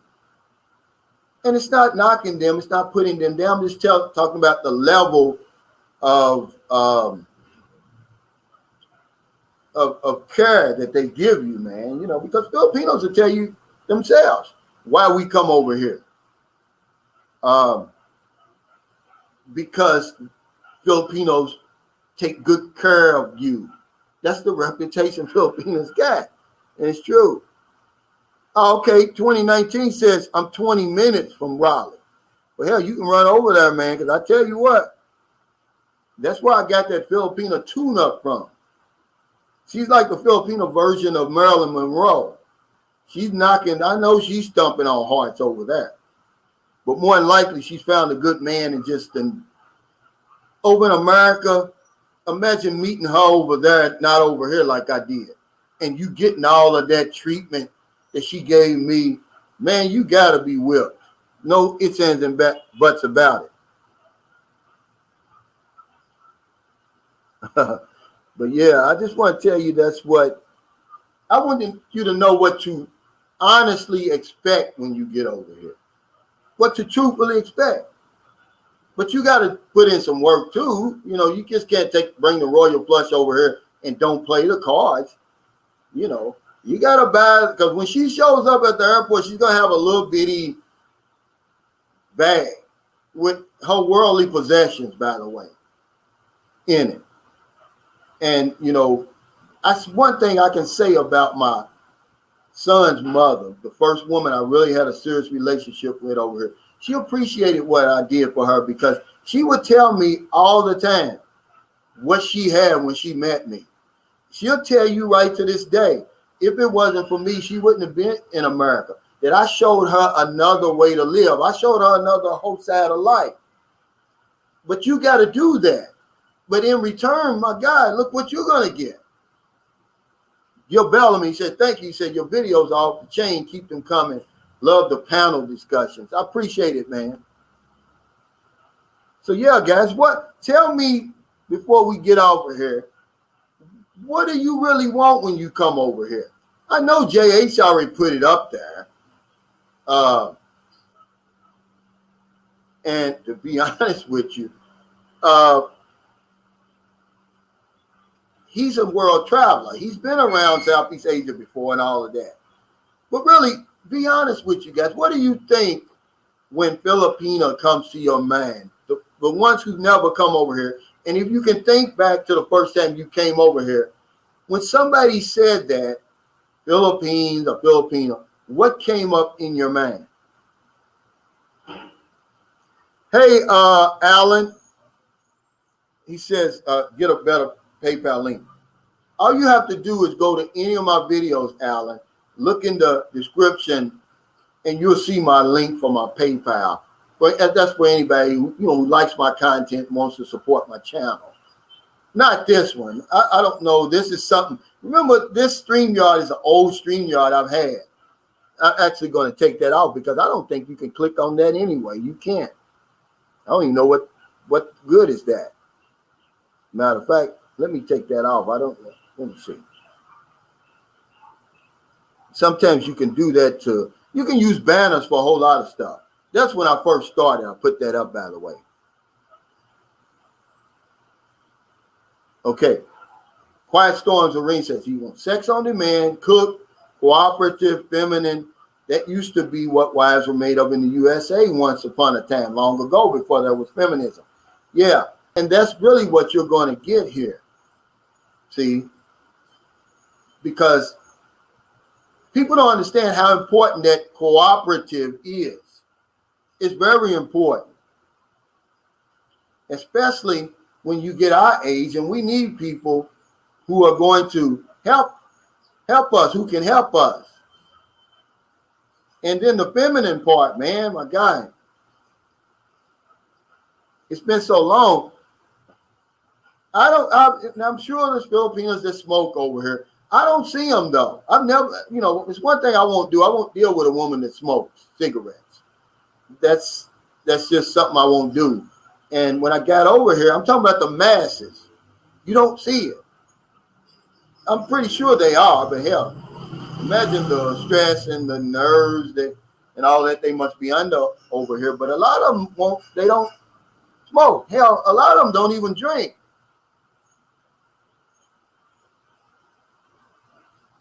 But I told my wife, my American wife, I was with for 18 years. It got bad toward the end. I just told her, I said, look, if I wanted a man, I would have married a man. I don't want a man. I want a woman. And when I came over here, man, this is where all the women are. Over here in the Philippines, you know. Hey, Alma Espino. She says, hello, sir. Hope you count me in on your list. I'm from St. Carlos City. Yeah, Alma, all you have to do is subscribe to my channel and then screenshot it to me in my Sunshine Shoulders Facebook page. I'll put you on the list. By the way, you've got a nice looking profile picture. Big D says, one of the best places to meet a good woman is in small country towns.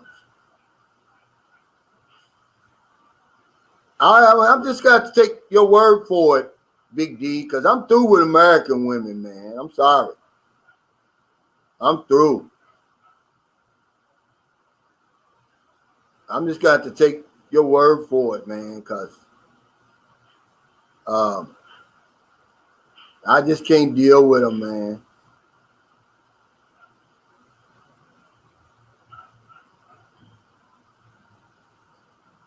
Well, Alan Costello, as long as they're 18 or 19, you're not going to have any problem. Now, 17, you're going to have a big problem over here. 16, you're going to have a big problem.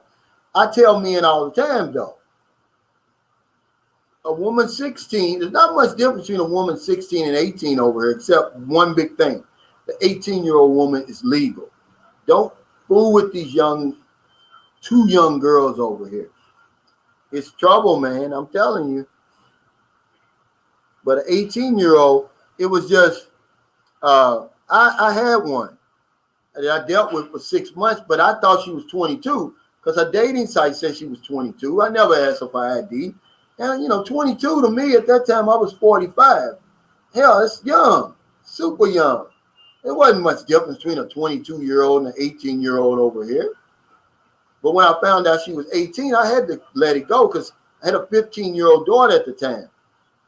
Her mother and father never said a word to me that the girl was 18. They approved it. I stayed in the province many times. Stayed at their, Kubo place many times, because there, we would stay in Managua. She lived in Lewigan. Managua is like a 45-minute pump boat ride away. And when we got there, sometimes it'd be too late for us to get a boat to go back. Definitely a jeepney. So we'd stay over there, man. I did it many, many times. But when I found out she was 18, I said, no, that's it. Mark Claus, he says, simple. No stress, no drama. Life with an honest woman that appreciates you. Easy. But you're somebody who's had experience. I mean, when you first come over here, guys, a lot of us American men, I don't know about men in France because they're supposed to be these, men over there, and love is free over in France and all that. But in America, a lot of us are sexually frustrated by the time we make it over here. I was. You're just not getting it often enough the way you want. You got to beg for it. You got to plead for it. You got to bargain for it. And the big difference over here is you don't have to do that. In 12 years, I've never had to beg. As a matter of fact, I've had to turn it down. I've never done that before. He says, hey, I said, look, we just did something 20 minutes ago. Let me rest. I've never experienced that before. And then to look the way that they look and be as sexy as the way they look. Look, guys, you've never been over here. You got a lot to learn. Gil Bellamy says like kissing an ashtray. Yeah, I don't. That's a red flag.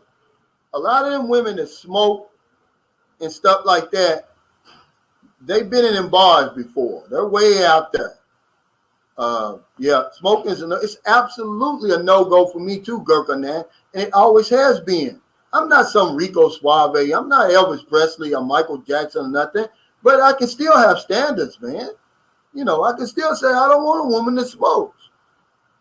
And I don't want a woman that's going to get drunk on a consistent basis. I got, a tipsy woman is sexy to me. But a drunk woman, man, no, you got to go. Mr. Baker says, cooperation from a woman is everything. I compete all day against other men. Why would I want to come home to a masculine acting man? Exactly.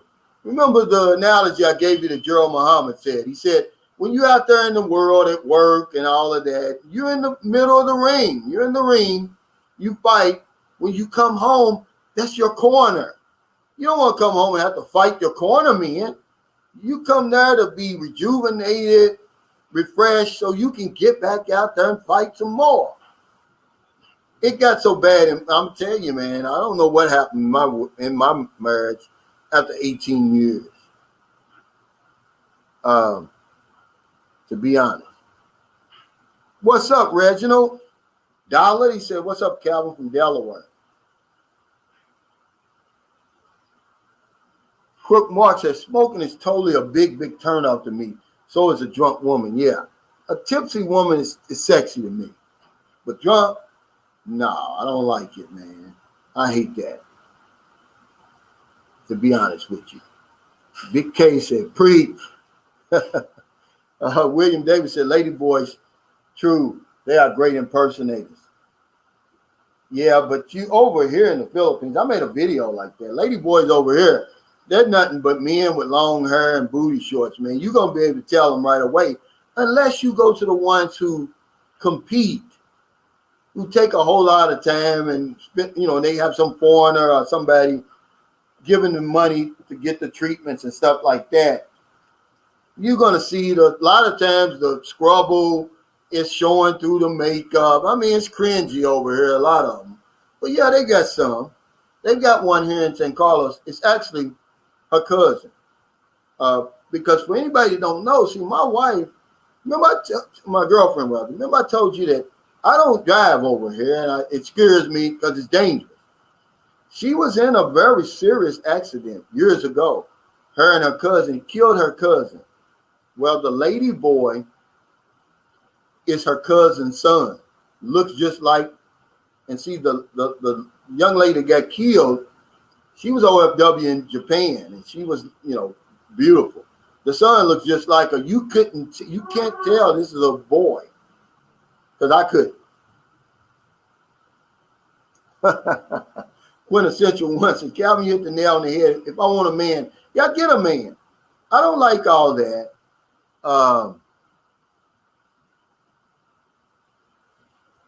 All that confrontation. And with Filipinos, you just don't get that confrontation. But remember you got to remember though, guys, a lot of the tempo with a Filipino that you're going to deal with, you've heard the word tempo, where she gets angry, gets quiet, and all of that. It comes from the cultural differences. We'll raise our voice, we'll yell, we'll shout angrily at them, because it's just a natural reflex for us in the West. But for them, it's a no-no. And that's where a lot of that comes from. You just have to remember that. Ronin Away says, Ronin Away. He said, I seen a ladyboy beauty pageant and number 5 was gorgeous. My Filipino did not like that joke. Well, one piece of advice that I'm going to give you is never say that another Filipino is pretty. I don't care if it's her sister. I don't care if it's her mother. Don't do it, guys. It's just not worth it. Yeah, Mr. Chip, I've never been that drunk either. He said bakla, which is the word for gays over here. It's easy to spot.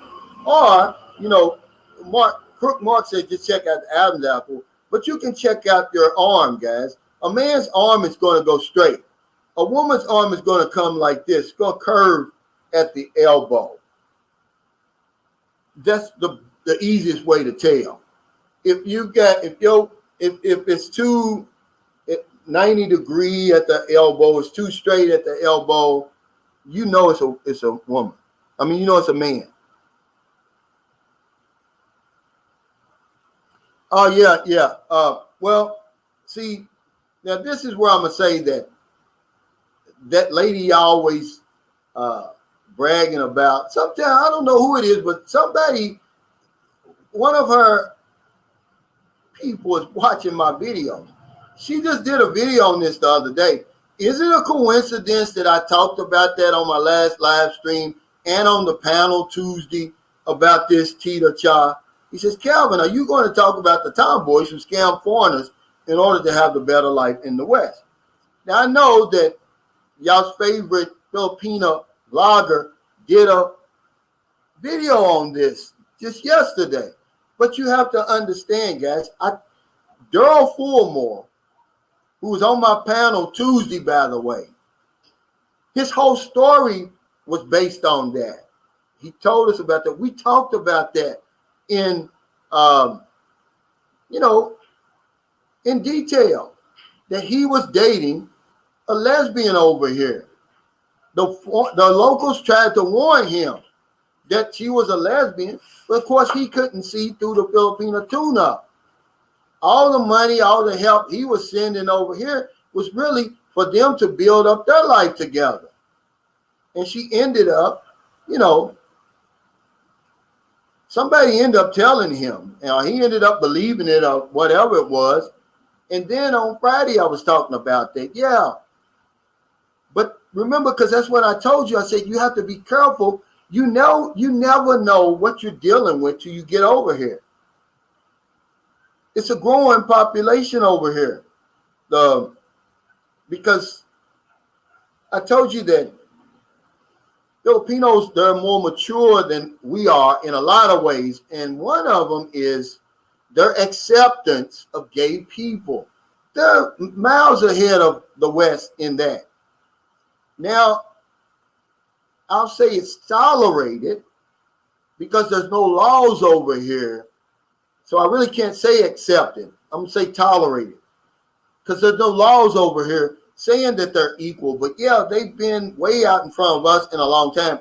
And what I've seen is a lot of gay couples. And of course, you're going to have the tomboy and you're going to have the lady who's with the tomboy who looks just like a regular Filipina.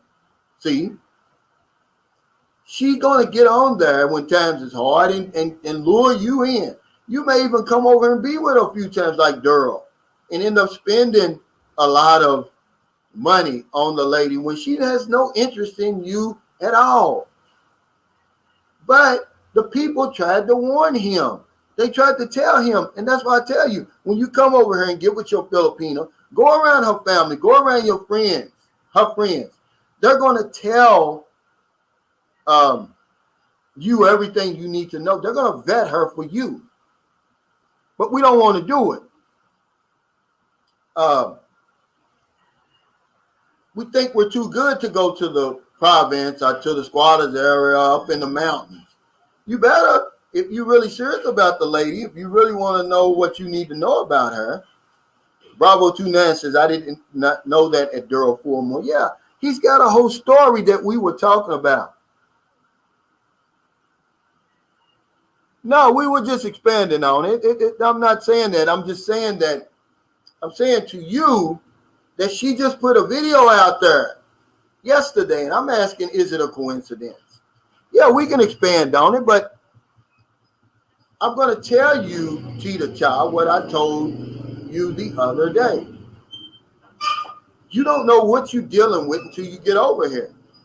That's the only thing I got against chatting online. We chat too long, number one, and then our emotions get involved. Your mind gets clouded. You don't know up from down. I don't chat over 2 weeks. If it's somebody I'm interested in, I'm going over there. I'm not going to waste any time. I'm not going to take any chance on getting emotionally involved. because if you do, you're going to lose. You know. Hey, William Maduras. He says, how you doing, Calvin? Get ready to move in, I hope. Good luck. I am. I got some good news. The fire department will be inspecting the house on Thursday. Then after that, everything just takes off from there. It shouldn't be long after that. Next week, with Sunday over here already being the beginning of a new week, next week, I say we're moving in. I'm going to do a move-in video, a housewarming video, the construction of the fence, the construction of the guest house. See, a lot of guys have been asking me, they're telling me, man, I missed those updates. Plenty more coming about that house, guys. Hey, Robert Handon, thank you. I appreciate this. He said, love your channel, Calvin. Ronan away said, when you move into the new house? Next week, you know, being that Sunday today is the beginning of a new week. Yeah, William, thank you. And congratulations on you. I think you're getting ready to become a grandfather. Again, I think.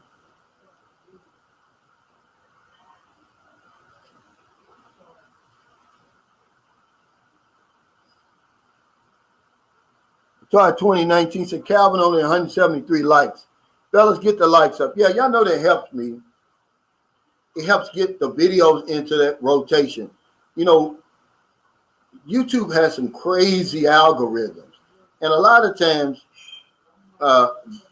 you have to use certain words, not only in your title, but in your description and everything like that, in your tags, for them to get it out there to as many people as it should. See, so I need help like that because I like a bigger audience, but I got to earn that, guys. You know, that's just the bottom line. I've got to earn that. Oh, wow, William, number 15. I've got 9 because if you've been following my channel for a long time, I lost a 4-month-old granddaughter last October. It's been a year. And it really, it really hurt me. It messed my daughter up, and I can only imagine. Okay, at 4 months, she died of SIDS. My daughter's blaming herself, and you know, I can't imagine that. I've got 7 children. You know, imagine just waking up one day and Boobies is dead in the bed beside me. It would mess me up too, man. And you know, I just told her to grieve, you know, and, you know, talk to as many people as you want. If you want to put it out there, put it out there, whatever you got to do, because most of us have never experienced that. But yeah, I lost one, man. And I don't know if there's something you will ever get over, really.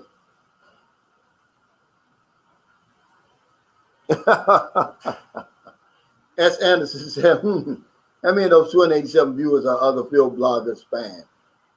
A lot, but a lot of people, they just, you know, they don't comment for whatever reason.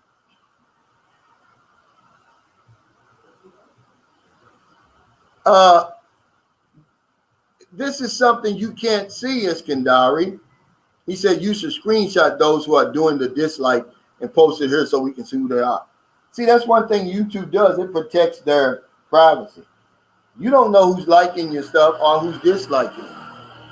But for somebody to dislike a video, whether it's mine or any other bloggers, before it even comes on, that tells you a lot right there. Philip Rogers said, that's a nice house, not thinking. Looking at a volcano is a great view. I'd be more worried about when it's going to blow up.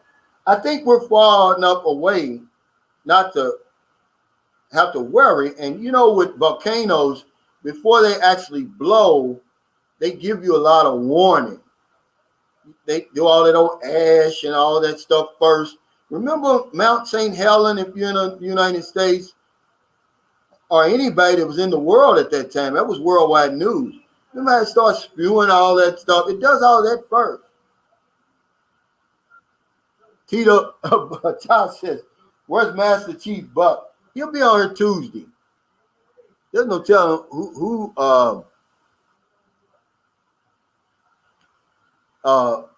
what Buck's doing now. Here Saturday night, he's probably feeding the chickens, feeding the roaches. He's doing something.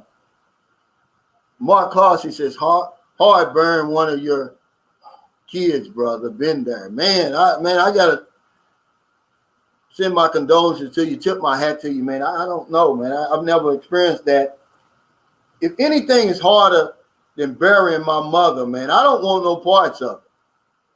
That's the hardest thing I've ever dealt with. But by the time my father died, did I cry at his wake and funeral? Yeah, but by that time, you know, the bond had kind of been gone, man. I more or less mourned over his suffering because he had renal failure, he had cirrhosis of the liver, and I saw him go from this big, powerful man all the way down to this little stick with a big stomach. But when my mother died, man, it changed my life. And if losing a child is more harmful than that, I don't want any parts of that, man. You know, I was 30 when my mother died, and I tell you, that was the only good thing I can get out of that. I was thankful that I had my mother for 30 years. And I got that from Rick Pitino, by the way. You know, he lost a son at 7. And he was talking about how brutal it was on his emotions. He said until one day he woke up, he's on his way somewhere driving, and it just hit him that he said, this is his words, I started thanking God for the 7 years I had with him. And it had such a profound effect on me that I turned it around and used it with my mother. And it's not a day go by that I don't think about my mother. I miss her, man. Hey, Omar, he says, hey, Calvin, greetings from Calgary in Canada, man. Thank you. Now, I know y'all got a lot of Filipino population there.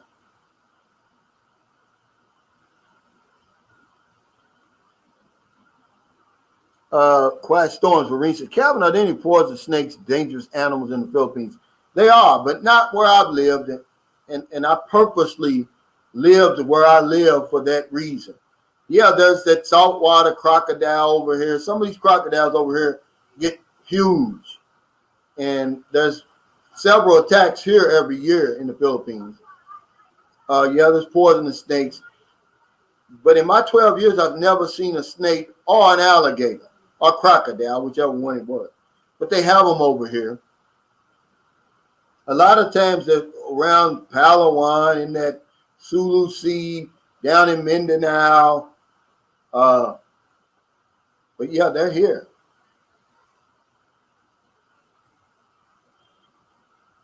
And you will see, because a lot of these kids, they have to ride these little small bunker boats to get to school. And they've been snatched off these little boats by these crocodiles or alligators, whichever one they are. It can get scary, man. Retired 2019 said, Calvin, my sister died last Christmas at 65, and she worked most of her life. Glad I retired early. And that's what gets to me, retired 2019. I had a good friend, JT Noble. He just died at 71, and I think he retired at 67. He may have still been working because he was, from the outside, he looked like he was in great shape. Matter of fact, I never knew he was 71 until I read his obituary. It shocked me. I don't want that either.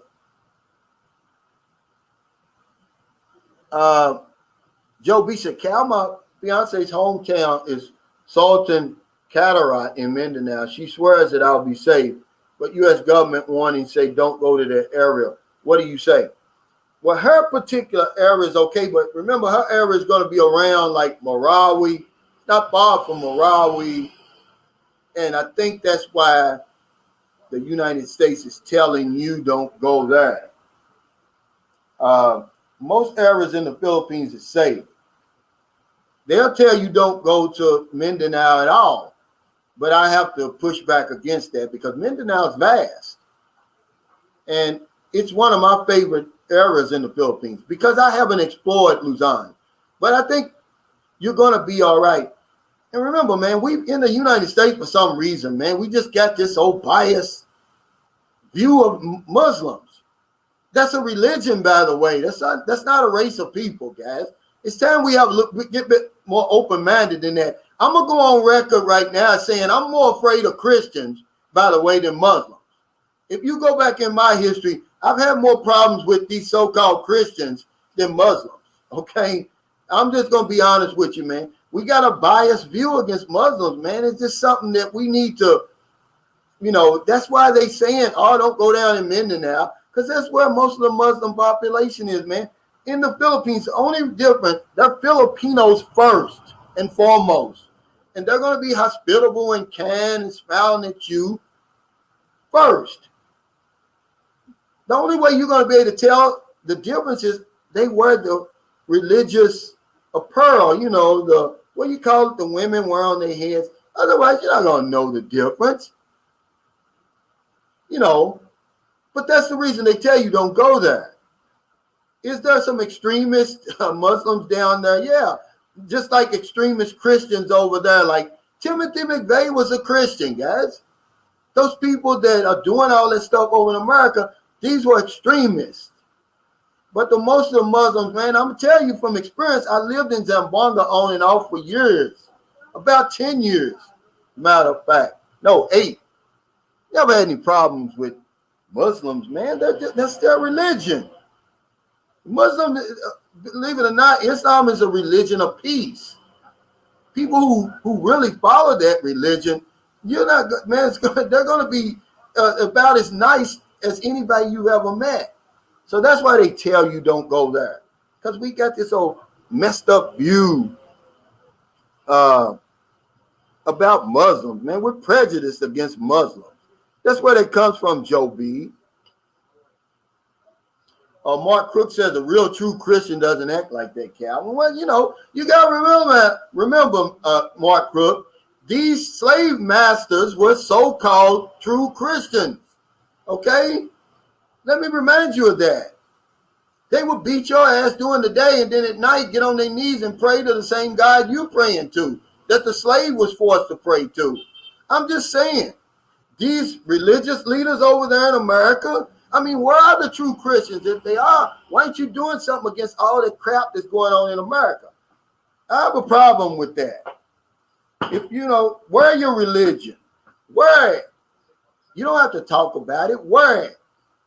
And where are all these Christians? These true Christians, by the way, letting all that stuff go on over there. Where are they?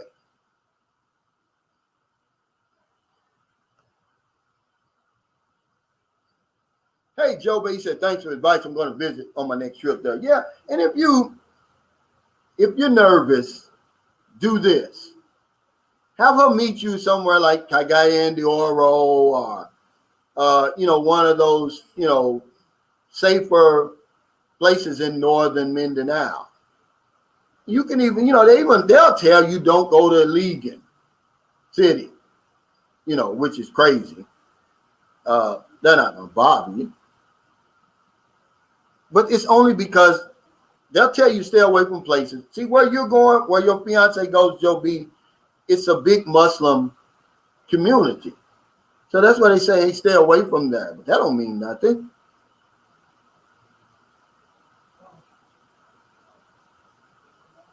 Mr. Chip said, amen, Calvin. These folks are nuts. Live your religion. Yeah, many would benefit from that. Yeah, don't talk about it. Just live it, man. Because, and my father was a preacher. I respect religion. I know how much it means to people. And I'm glad we got religion. It helps a lot of us tolerate this old crazy system and the world and all of that. I would never put that down, but I've had more trouble with Christians, man. And people think you're supposed to feel safe and protected because they tell you they're a Christian. You're supposed to let your guard down.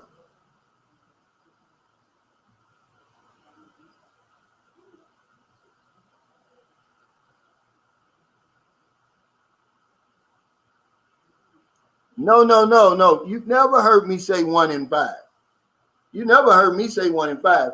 He says, Calvin, thanks for the content, but if you think only 3% of single women over there want a foreigner, that's different to 1 in 5. I've heard you say before. No, I never said 1 in 5 because that's a lie. See, when I looked up, because somebody asked me when I first started doing my channel, somebody asked me that.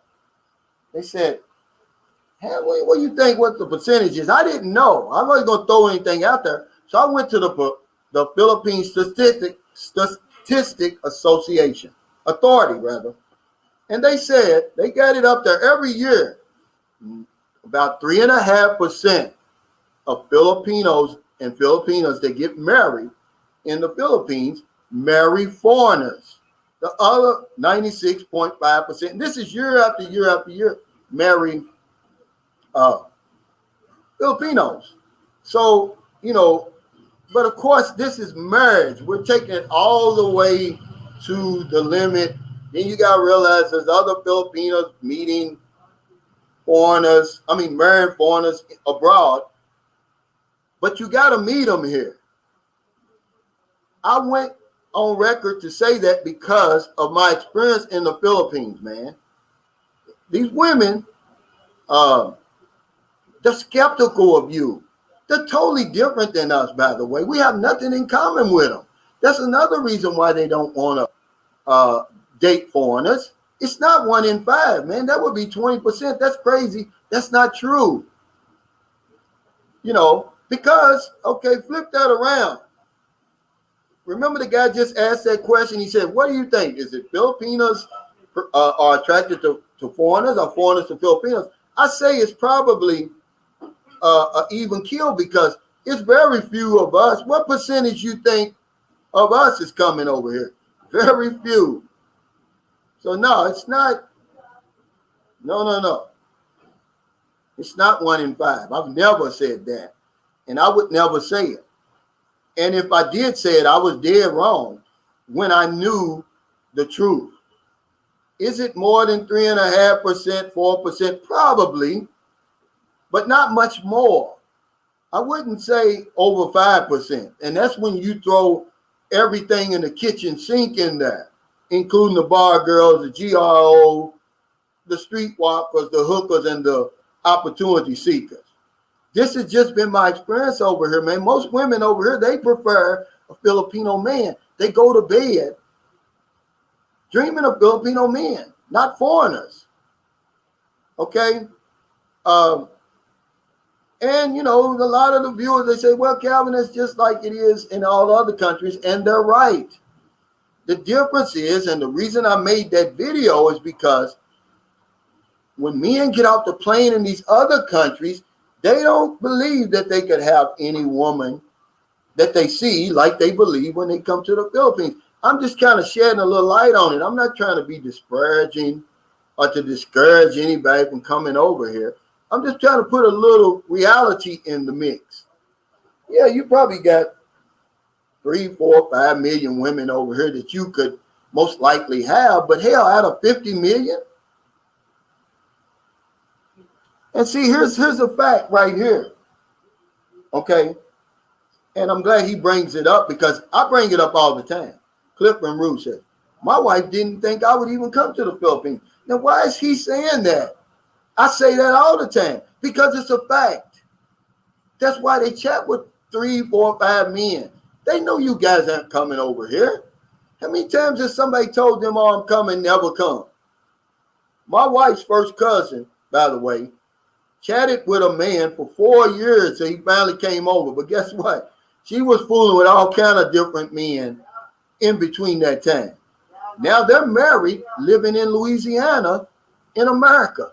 But hell, it took him 4 years because he believed all them stories about terrorists and all of that. He was afraid to come over here. But guess what? Man, she was dealing with it. She had both draw legs open. She was giving it away at Filipino tune-up because she was trying to get out of here. She wasn't trying to wait on him. This man is super wealthy, by the way. She got a life now. He built her family a beautiful home here because guess what? He didn't want her working over there, and he didn't want her coming back here. She's been back about one time in 7 years. Yeah, they don't believe you're coming over here.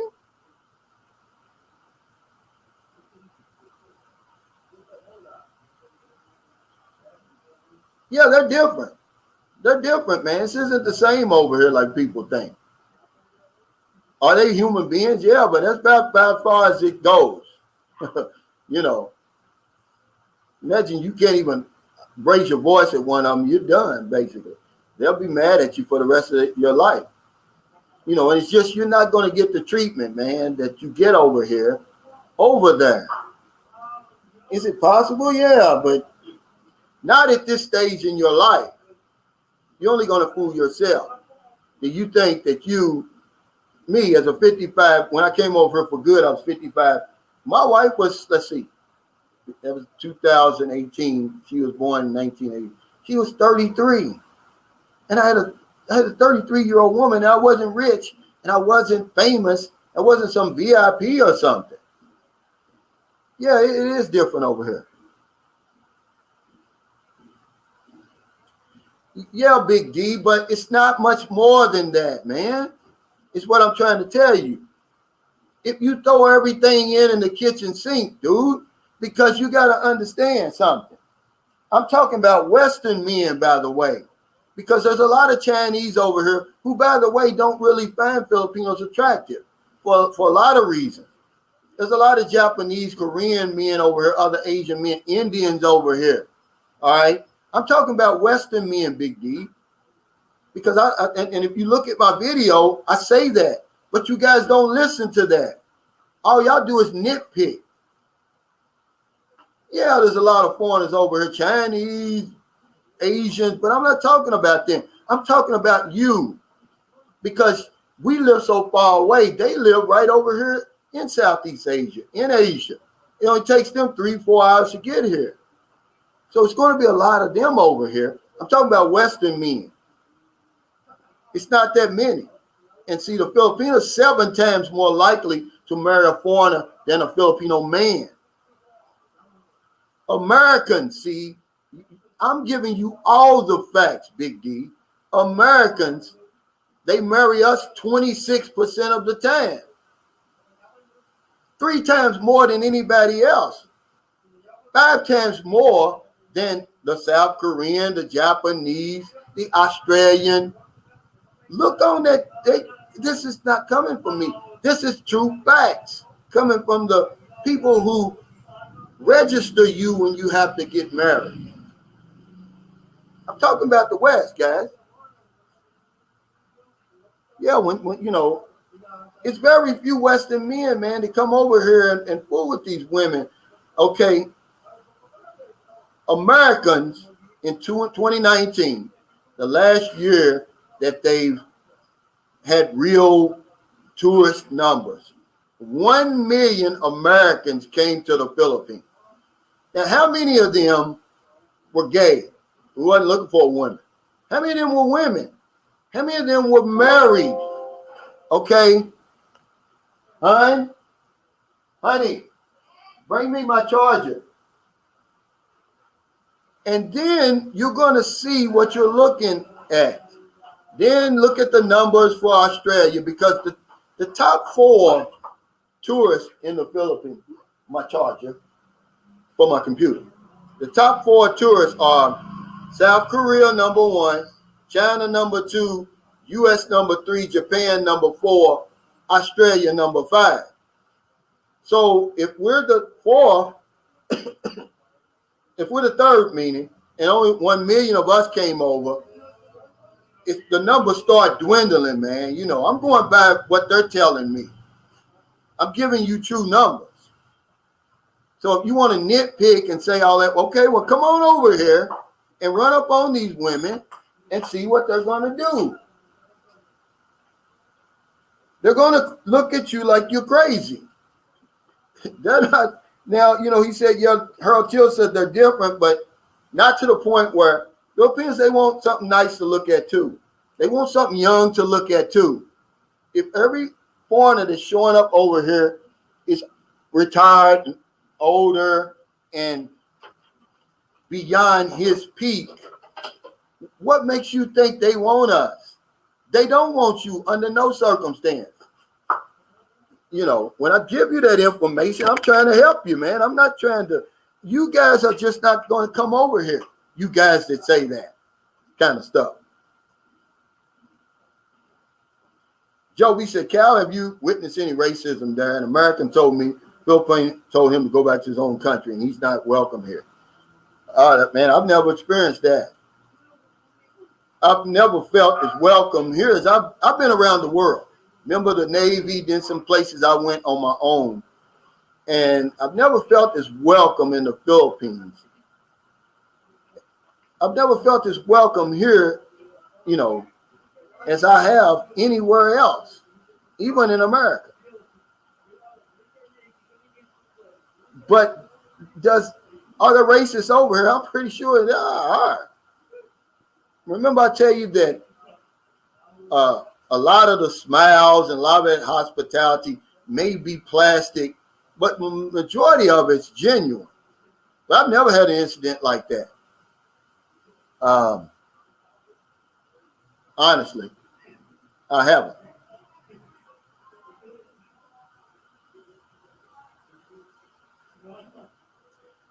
Yeah, but you're looking at a little.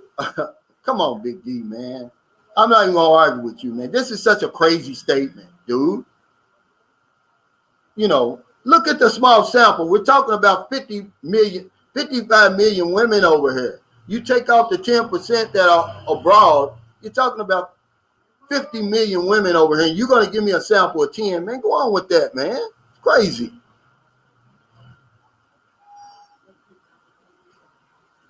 Iskandari says, I've lived here 10 years on and I've never once experienced that. Me either. I've never experienced that. But of course, there's going to be prejudice everywhere.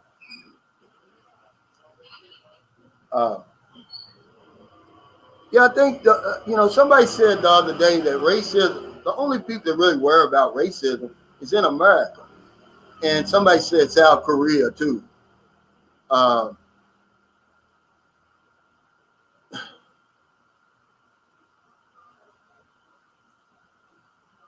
Yeah, Mr. Chip, that's all he has to do is look at that. Ricardo Carla says, agree, Big D. I've spent 6 months in Manila.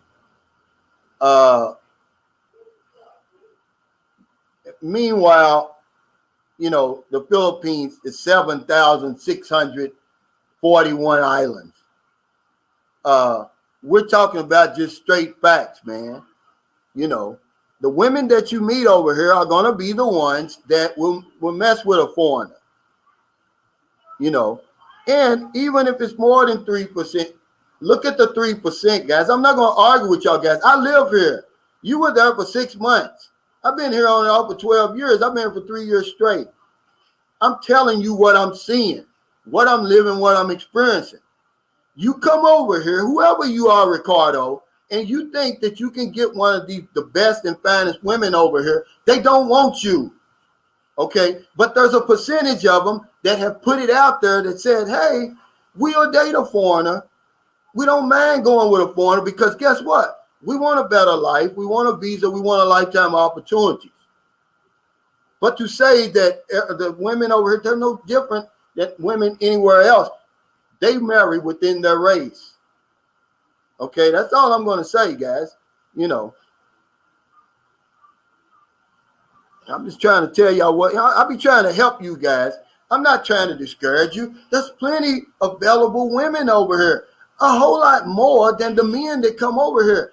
If only 1 million Americans came over here, let's be generous and say 500,000 of them were men, single men. All right. Okay. They didn't all come over here at the same time, Ricardo.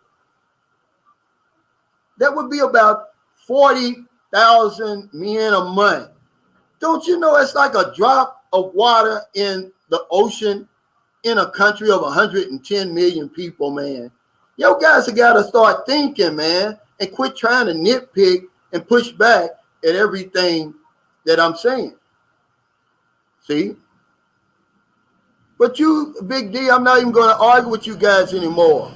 If you think it's more than that, okay, That's you. We're gonna go on to something else. Man, you know, I don't care how long you've been here. I'm looking at the facts. There's not even that many foreign men coming over here from the West, dealing with all these women. Who are these women dealing with then, Ricardo and Big D? Because y'all, we're not coming over here. Hell, 8 million people total came to the Philippines. 8 million tourists, by the way, total. Everybody included came to the Philippines in 2019 in a country of 110 million. Who is all these women dating, bruh? That's all I'm saying. Come on, guys. People are crazy, man. I'm living here. I'm telling you what I'm seeing. But y'all just want to push back. I'm going on to somewhere else. Yeah. It's Kandari says, fly over here, Ricardo. Videotape your success on this matter. Let's see and make sure you do this in Makati. But he made his experience may be 1 out of 10. So that'd be 10%. That's his experience. It may be true, but there's just not enough people over here. That's what they're not looking at. They're saying more than 3%. You're saying that there's more than 3 or 4 million women. Well, who are they dating? Who are they courting? Because there's not enough men for that. The numbers don't add up. That's all I'm saying. You guys are crazy. Adam Chenwood said these guys are believing the pornos, Cal. I don't know what they believe.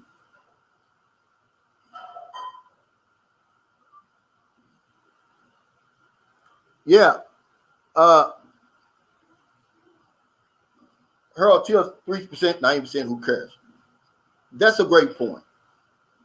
But I make my videos,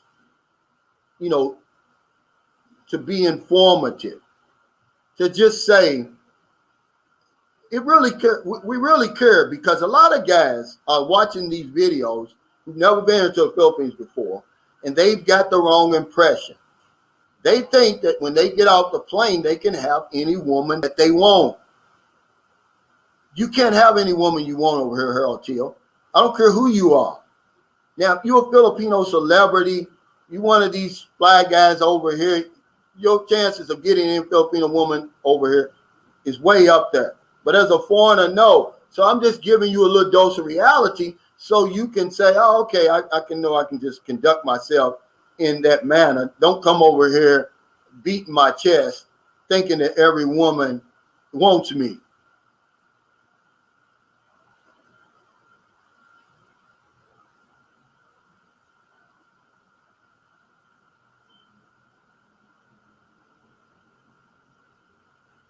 Let me go back and see if I can find it.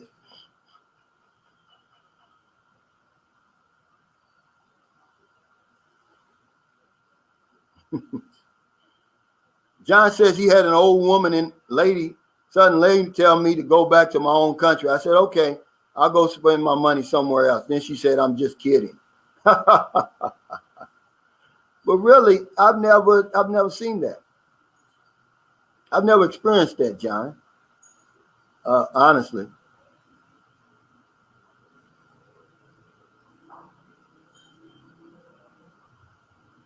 And see, he's contradicting himself now, Ricardo is. He knows that there's an unspoken agreement over here. So even if you were successful 1 out of 10 times, it's all going to be about the unspoken agreement. That's all,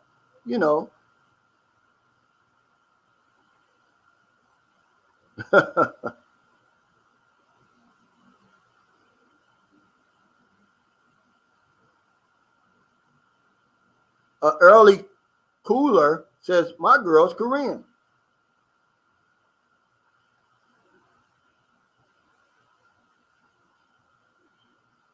William Davis says, Filipinos will accept your less than perfect aspects more easily than American women. Yeah, because the culture teaches them that. They're not as shallow as we are over there. We're very shallow, by the way.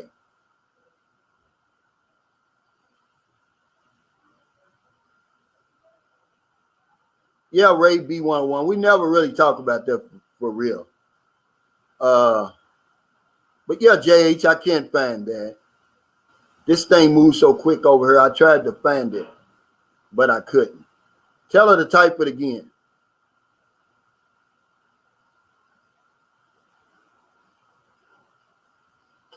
But for you guys to throw out 10 numbers, man, come on, that don't mean nothing. I wish more guys would come over here. I can't figure it out. I don't know why more of us don't come over here. But if there's, let's just say there's 10 million available Filipinos over here, but there's not 10 million available foreign men. At any given time, you may have, okay,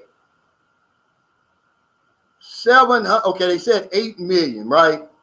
So that means at any given time, that's about 750,000 foreigners a month. You drop that in a population of 110 million.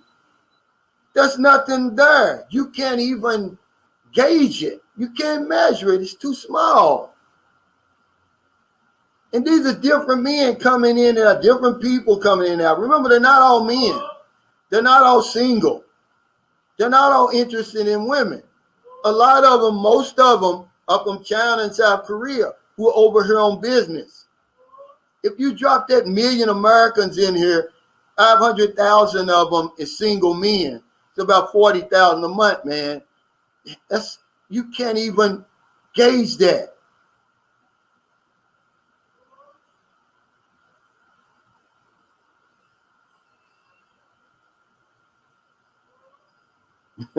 He said shallow, more like delusional.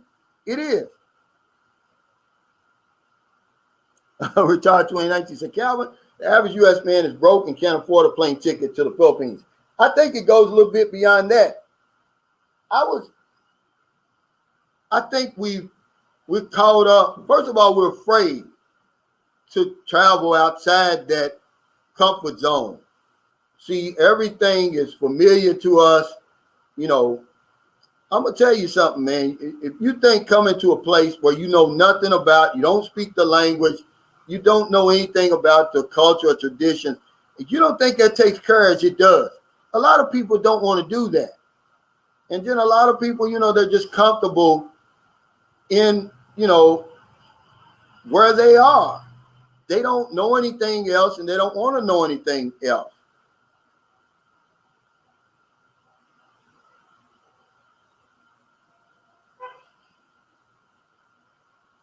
Yeah, that's part of it. But a lot of it is many of us, not just men Americans, we just don't travel. Retired 19. Look this up. This is a fact. Of all the developed countries, man, industrialized countries, America, we're toward the bottom as far as our citizens who possess a passport. That's number one. Number two, it's if you only count overseas travel. I'm not talking about Jamaica, Virgin Islands, Mexico, and all that. Only 3.5% of those people who have a passport traveled overseas. Americans, by the way. That's a tiny, tiny fraction of people, man. We don't go. They scare us, number one. They don't want you to go anywhere else. They want you to spend that money in America. But that's why, you know, that's why I tell guys, even if it is 3%, when you get over here, guys, the month that you come over here, even if you believe those guys, and if you believe me, in any given month you're here, there's only going to be about 40,000 tourists over here in a country of 110 million, which, by the way, I said about 2.5 to 3 million women are interested in foreigners.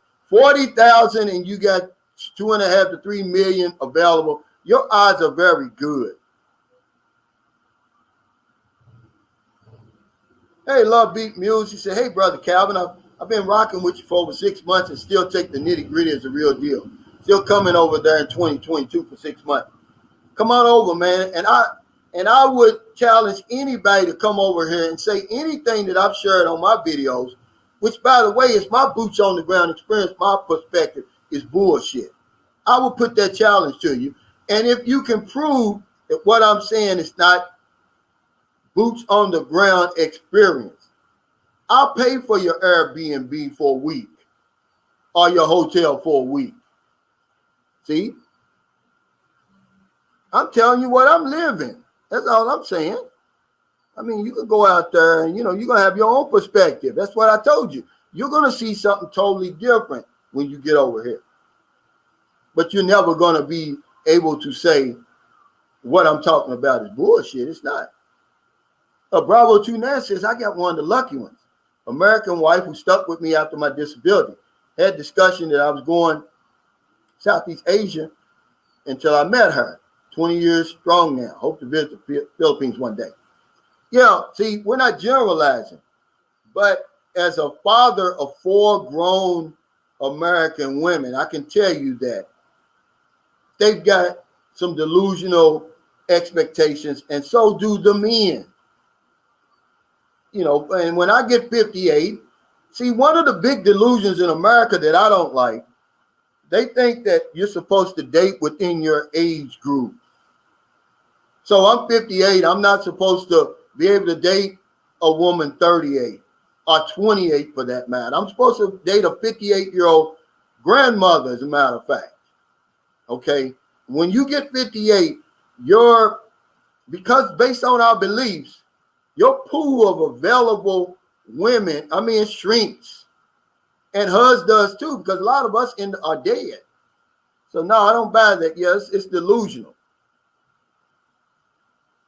But are there good women over there? Absolutely. My mother was a good woman. It's a lot of them over there.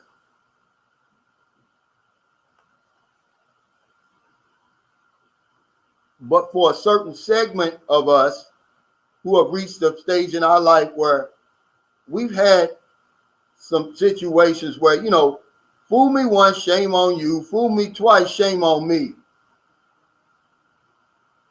I just want something different. There's nothing wrong with that. Who's to say that I have to marry somebody where I was born and raised? Americans only make up 4% of the Earth's population. I'm supposed to, that's where I'm supposed to just limit myself to that 4%, which, by the way, half of them is women, half of them men. Then you got to throw in the LGBTQ community, and then people who sworn out men, people who sworn out women. I'm supposed to limit myself to that little small percent. So if I go outside and find a woman, say, for instance, the Philippines, they look at me as weak because they're not looking at the whole picture. You're weak because you can't get an American woman, or you can't get a woman in your own country. That's the craziest thing I've ever heard. See, but, the fear of failure is powerful, Mr. Vegas, but also the fear of success is powerful. What if I'm successful? What if everything works out the way I planned it to? Can I handle it? But yeah, fear cripples you and you don't want to go anywhere.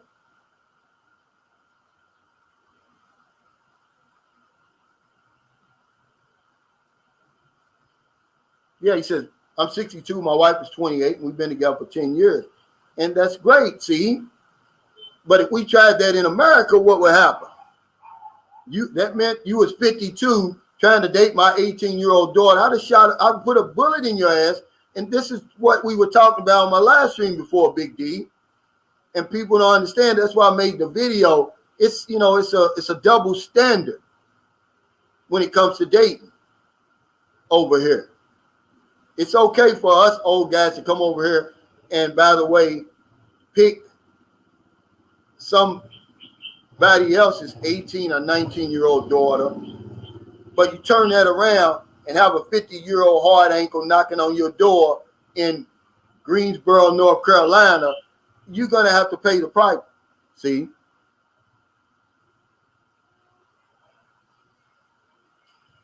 Alpina R says, I've been to the Philippines 3 times as a single man, had a good damn blast. But when I came back the fifth time, I was married with a child. Is that what you're saying? With one child, or what are you saying? Mark Richards said, yes, Calvin, you're right. Plus the women in the Philippines treat you like a man with respect. I mean, but why should I limit myself? Why can't I go? The world's approximately 197 million square miles. And I live in Louisville, Kentucky, which is 334 square miles. I'm supposed to limit everything to that.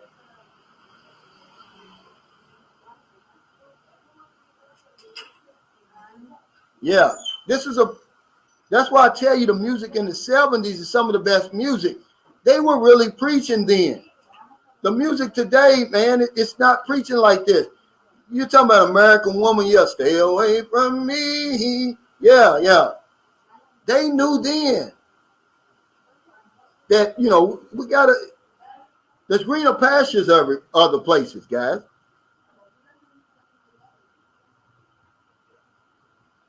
Darren Hagerman says, fear is a waste of imagination. I chose to imagine better things like life in the Philippines. Yeah, but it's real. And there's ways to overcome your fear, and that's action. Just to confront your fear. Because it's all in your head. Some people are afraid to get on a plane, but once you get on a plane, you went like, well, what was I afraid of? Some people are afraid of rejection. Then when they get rejected, they're like, well, hell, I'm still alive. What am I afraid of rejection for? But as long as you don't confront it, it's always going to be there. Rick Tom says, it's usually Western-minded women that try to shame men in their dating choices because they aren't being picked. My daughters, they really don't understand. They've never gotten over the fact that me and their mother got a divorce. They don't understand. We were together for 18 years. I gave it all I had. It just didn't work. But as they get older and they're having their relationship problems too, they seeing that sometimes it just don't work. Why? And I preach to them the way I'm talking to you guys. I say, why limit yourself to those men over there? Their mother listened. She married a guy from Africa. That's because she was trying to do everything I did. So she saw me chatting with women in the Philippines. She said, oh, I can chat with men overseas. She got her man from Africa.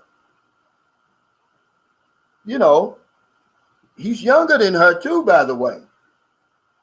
Excuse me, guys. I got my leg on this chair. Yeah, he says, Harold Till said that woman's about the Statue of Liberty. But anyway, it makes sense now, Harold.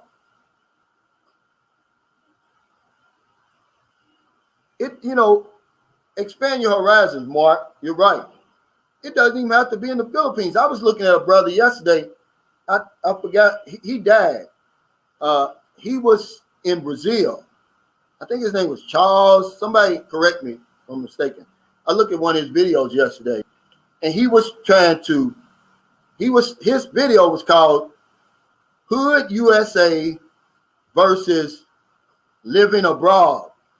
And he was talking about the mindset that a lot of us men have over there. He's talking about a lot of us are happy to be getting shot, and we brag on going to prison and getting out of prison. He was like, there's a better way to live.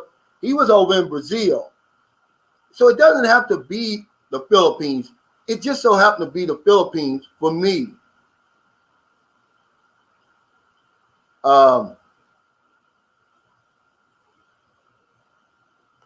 Yeah, but see, that's a big if. It's not the same. See?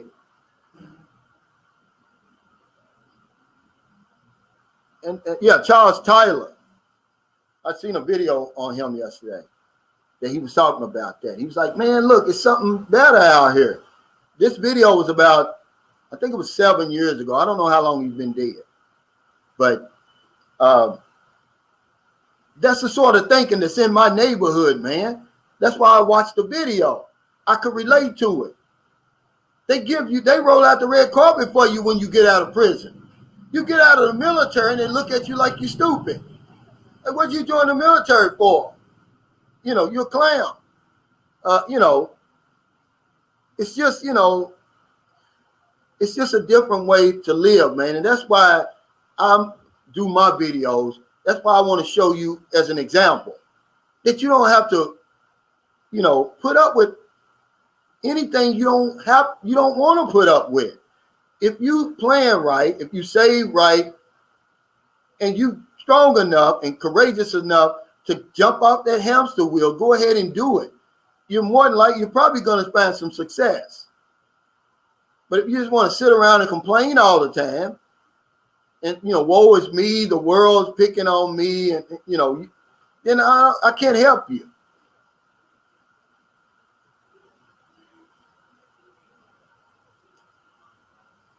Quiet Storms, Marine says, a lot of brothers are going to Brazil. I thought about it, but I prefer the Philippines. A lot of people are going to Colombia. What's the place over in Europe near Spain that a lot of people are going to? There's a lot of places. Look at, here's my lesson for you tonight. Look up the square miles of where you live. If the world's 197 million square miles, put that up against where you live. And I don't care if you live in LA, you're going to come up like this. You're limiting yourself, man. The business opportunity you're looking for, probably somewhere out here. The woman you're looking for is probably somewhere out here. See? Portugal, D. Gordon. Yeah. Thank you, brother. Portugal. Ronan Away says the best part of being a foreigner in the Philippines is most speak English. You'll be fine. Just get your ass to the Philippines and search for the place you want to stay. Options everywhere. And I brought that up. I said, as an American, living here is easy. The hard part, though, and I don't want you to miss this, guys, is the cultural differences. You have to know them. If you don't know them, eventually you're going to butt heads with somebody somewhere. That's why I don't have a whole lot of Filipino friends that I hang around with. I don't hang around with Filipino people. It's not because I don't like them, I don't love them and respect them, but I don't know their culture well enough to say, to know if I'm going to say something, I do something the wrong way. She's my gauge. The woman you be with is going to be your gauge. She's going to teach you what's acceptable, what's not acceptable. But when you start going around people, especially letting your guard down, drinking, and you start talking like you talk over in your home country, you start talking over here, man, you're going to hurt some feelings, man. You're going to get, you run a chance of getting yourself in some trouble. Most of the expats over here hang with expats. They don't hang with nobody. And that would be my suggestion to you. I can't see this, your age. Let me go back. Please answer my question. Well, answer it again, ma'am. Answer it again. I mean, this is going to be just like Mark King earlier. She thinks that her question is the only question that's popping up over here. There's probably, when I get over here and I look at my analytics, they're going to tell me how many's popping up, how many pop up per minute. It's probably the way it's going today, probably something like 1,200. You get lost in there. Instead of putting, please answer my question, you should have put your question in there again. I'll go back and try to, I can't find it. There's no way for me to do it. I mean, it's really crazy. I think people do that on purpose.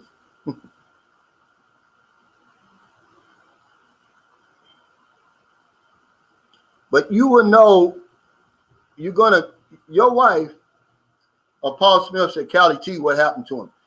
I think he had a heart attack, if I'm not mistaken. But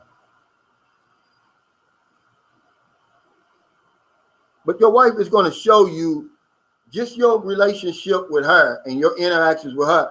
It's going to show you the thin line you walk over here. By hanging with them 24 hours a day, every day. If you had some people you hang with, eventually you're going to say something and you don't have any intention of hurting their feelings, but you're going to say it. Yeah, he was 44. He was young. The guy was when he died.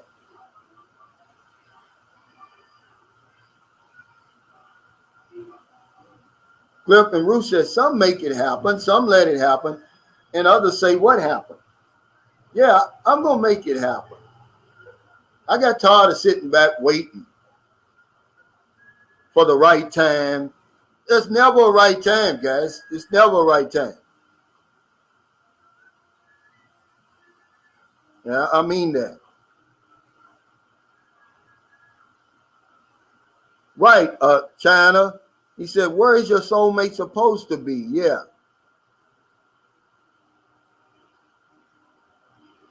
Yeah, I mean, if it's that important, that's what they make it for. I didn't include the super chat or the super sticker, but that's what it's for, guys, you know, because YouTube knows, well, first of all, YouTube's trying to, you know, generate money.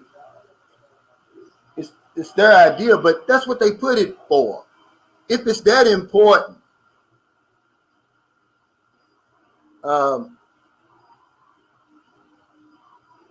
Okay, it's at 11:58. Okay, let me go back. I can see that then.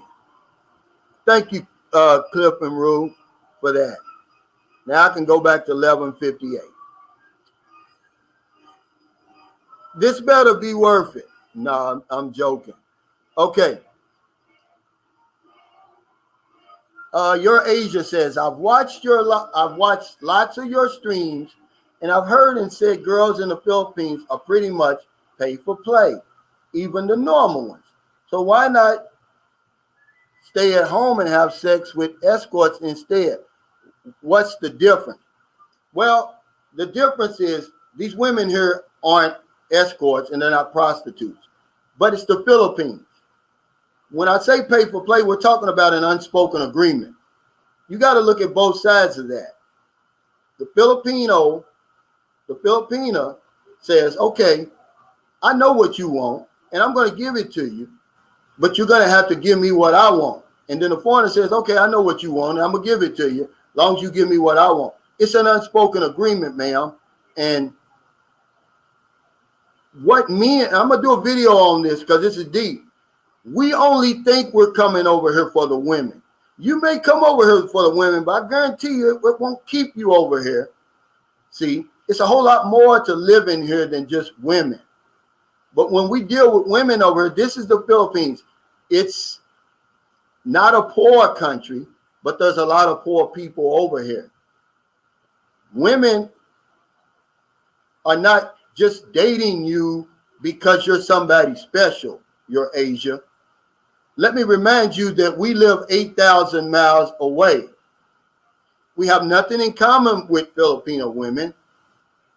A lot of us are a lot older, okay, but there's an unspoken agreement that's been there long before I was born that says, I'm going to give you what you want if you give me what I want initially, because a lot of these relationships, they do blossom into love.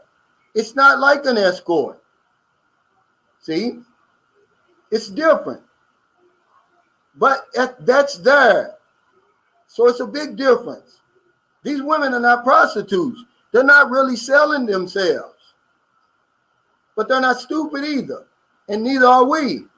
What would make me think when I came over here, I was 45. Remember I told you I was dealing with a 19-year-old.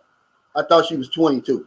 What would make me think a 19-year-old woman in the Philippines, by the way, where the average salary is about $250 a month, what would make you think that she would want somebody like me? Okay, unless I was bringing something to the table. That's all I'm saying. It is, you ask, I didn't say that. I'm telling you from my experience. I'm telling you what Filipinos tell me. This is what y'all tell me, you're Asia. That's why y'all deal with foreigners. That's why I made my video the other day to say every Filipino over here doesn't deal with foreigners. But there's a small percentage that does. They put themselves out there. They'll tell you, Yeah, I deal with foreigners. You know why? Because I want a better life. Okay, I want the visa. I want a lifetime opportunities. So then you, as a man, you're saying, okay, I see you. You got the flashing red light. You're nice looking. You're 22. I'm 50 something. Women over here, my dating pool over here is very short. I don't want a 52-year-old woman who, by the way, I'm going to have to pay for too, your Asia. It's pay for play everywhere in the world. No matter how you twist it and turn it and flip it, it's pay for play with men and women no matter where you go. This is not a put down to Filipinos. It's a reality. And it's something that I call the nitty gritty. Nobody else is going to tell you that. They're going to float around it and tiptoe around it. No, this is an unspoken agreement over here. These women don't want you because you special. They don't want you because you from America. Oh, look at Calvin. Look at his head. It's so shiny. Look at his muscles. It's so big. No, they look at me 18 to 80, blind, crippled, or crazy. There's somebody over here that's going to want you for that visa, for that money, for that better way of life. It's just how it is. I'm sorry. That's an old agreement. Long before I was born, Americans, we've been dealing with Philippines at least since 1899. At least. Okay, so yeah, they've been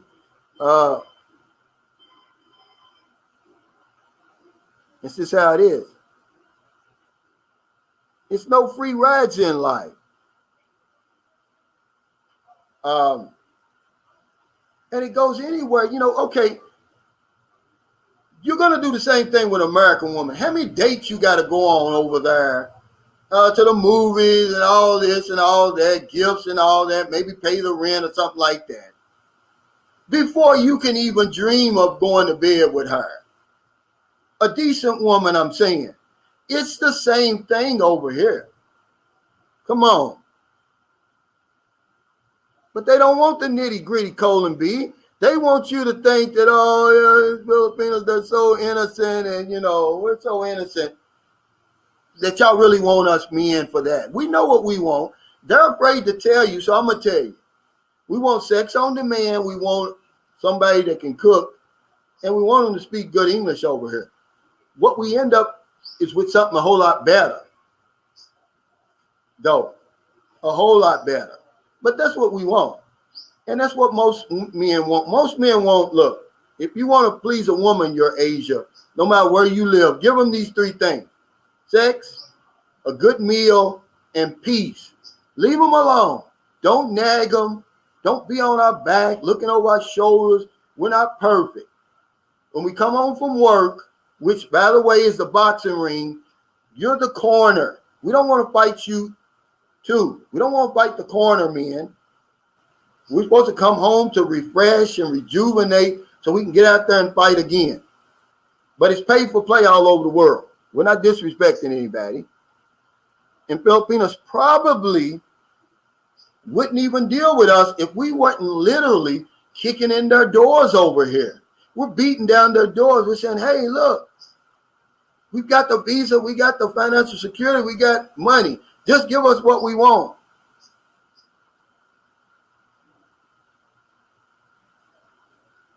Yeah, but see, what's a top shelf Filipino to you may not be a top shelf Filipino to somebody else. See, this is when we bring that shallow. Y'all getting real shallow and cringy.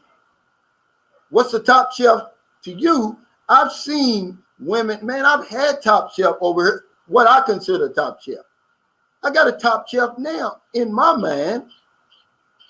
You know, so all that, I mean, but it doesn't make us a difference. That's not what we come over here for, Rob Key 69. You're missing the whole point. If we want a trophy, we can get that at home. We're not competing over here. I don't care what your woman looks like. I don't care what education level she's got or if she even went to school at all. And I surely don't care how much money she makes, because your woman is not going to satisfy me. My woman's going to satisfy me, Rob Key 69. All right? It's the same thing what I tell people all the time and bragging about their money. Care how much money you make. Your money don't pay my bills. I'm sorry. Same thing with this you're the top shelf Filipino. Really? Hey, Eve Gabriel, thanks for the super chat. Said Mr. Calvin dropping jewels. No, this is common sense. Thank you, Eve Gabriel. When people try to push back on common sense, it's just that there's a small percentage of Filipinos dating a small percentage of foreigners. That's really what it amounts to, guys. We're making it out of something else. There's only a small percentage of us coming over here, guys. There's not a lot of men coming over here from the West. And there's not a lot of Filipinos engaging with these men coming from the West. Y'all act like it's this boatloads of people opening up. When the Philippines was open and everybody could come over here anytime you wanted to, as long as you had a valid passport, as long as you wasn't on the black list, very few people came over here. I have to remind y'all that all the time. I'm talking about, so what makes me think that now when they open up the gate, all of a sudden people are going to start rushing over here? When the Philippines was at its best in 2019, you guys stayed away. Now you want to come over here after the pandemic, when times is going to be really, really hard, by the way, and the country's trying to get back up to its better self pre-pandemic. Come on, man. I know you guys are full of it. Most of y'all never get on a plane and come over here, guys. I promise you. Yeah, beauty's in the eyes of the beholder. That's true. The beholder being you. Hey, Cliff and Rude, thanks for the super chat. He said, my wife only needs to be top shelf to me. No one else can have her anyway. That's fact. But guys, get on here with that stuff. Oh, yeah, well, y'all can't get this and that type of Filipino over here. Well, who says that that's what we're pursuing? Here's what they miss, Cliff.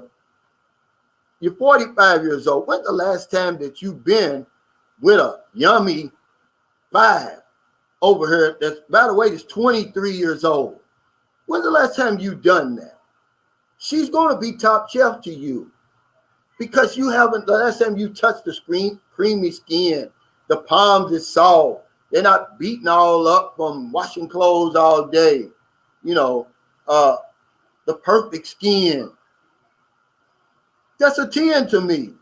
The Filipino man might look at her and say, oh, she's nothing but a 5. She's my leftover. But to me, man, because you guys are taking it for granted, you've never been over here. You're only listening to what we're saying. Man, you come over here and you get with some of these women who, by the way, they may be throwaways to the other people over here. But they're going to be a 10 in your eyes, man. These young women over here, shit. 24, 25, 26 years old. Here you are. The world done beat you down over there, by the way. You barely dragging your foot over the finish line to get to the Philippines. But then you're going to talk about, oh, you can't get a top-notch Filipino. Well, here's how I'm going to answer that. You can't get over here to the Philippines. Now, facts.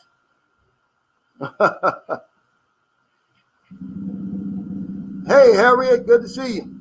But yeah, guys, I got about a minute and a half. We've been over 3 hours. See, I can go on and on. Y'all make the chat, not me.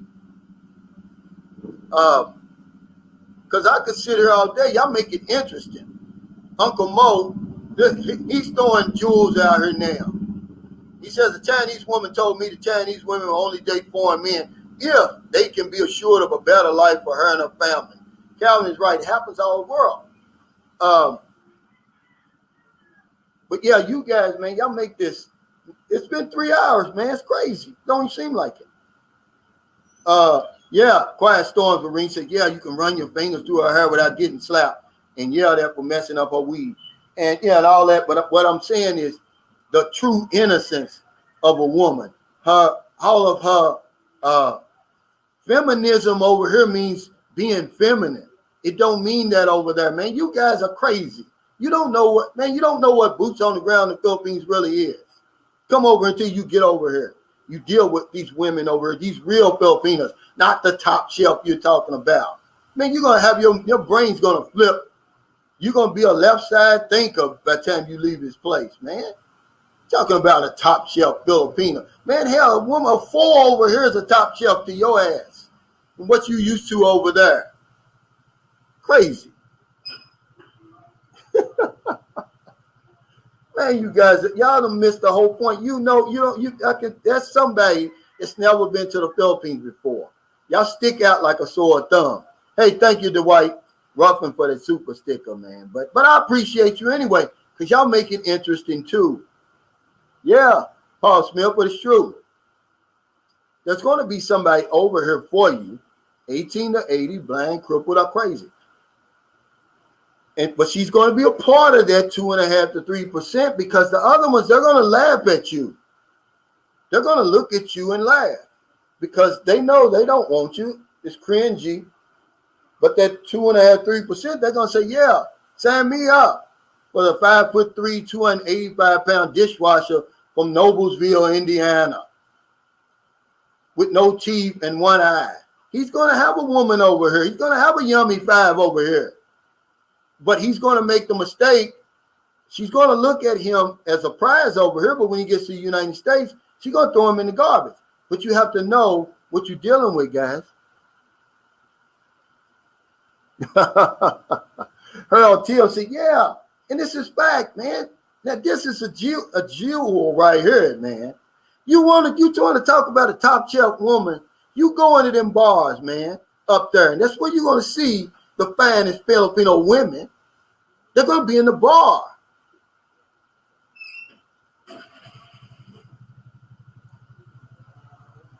Okay, Rob Key69, and like I said, I'm not disrespecting. I enjoy you being on the channel because guys like you make it interesting too.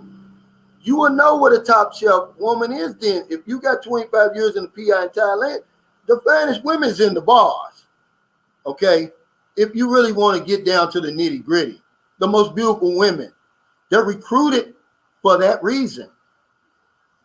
They go in the province, in the squatters area, in the places where, over there in Samar, go to Samar when you get here. And you want to see some beautiful women, man, you go there. Because those are the ones, but at the same time, it's the poorest area in the Philippines. That's where they're recruiting these women to these bars in Angeles City, Olongapo, and all of that. You want to see some beautiful women, you go there. But I don't know your definition of top shelf. Does it mean she's got a PhD or something? Or she owning her own business? That could be a sorry store over here.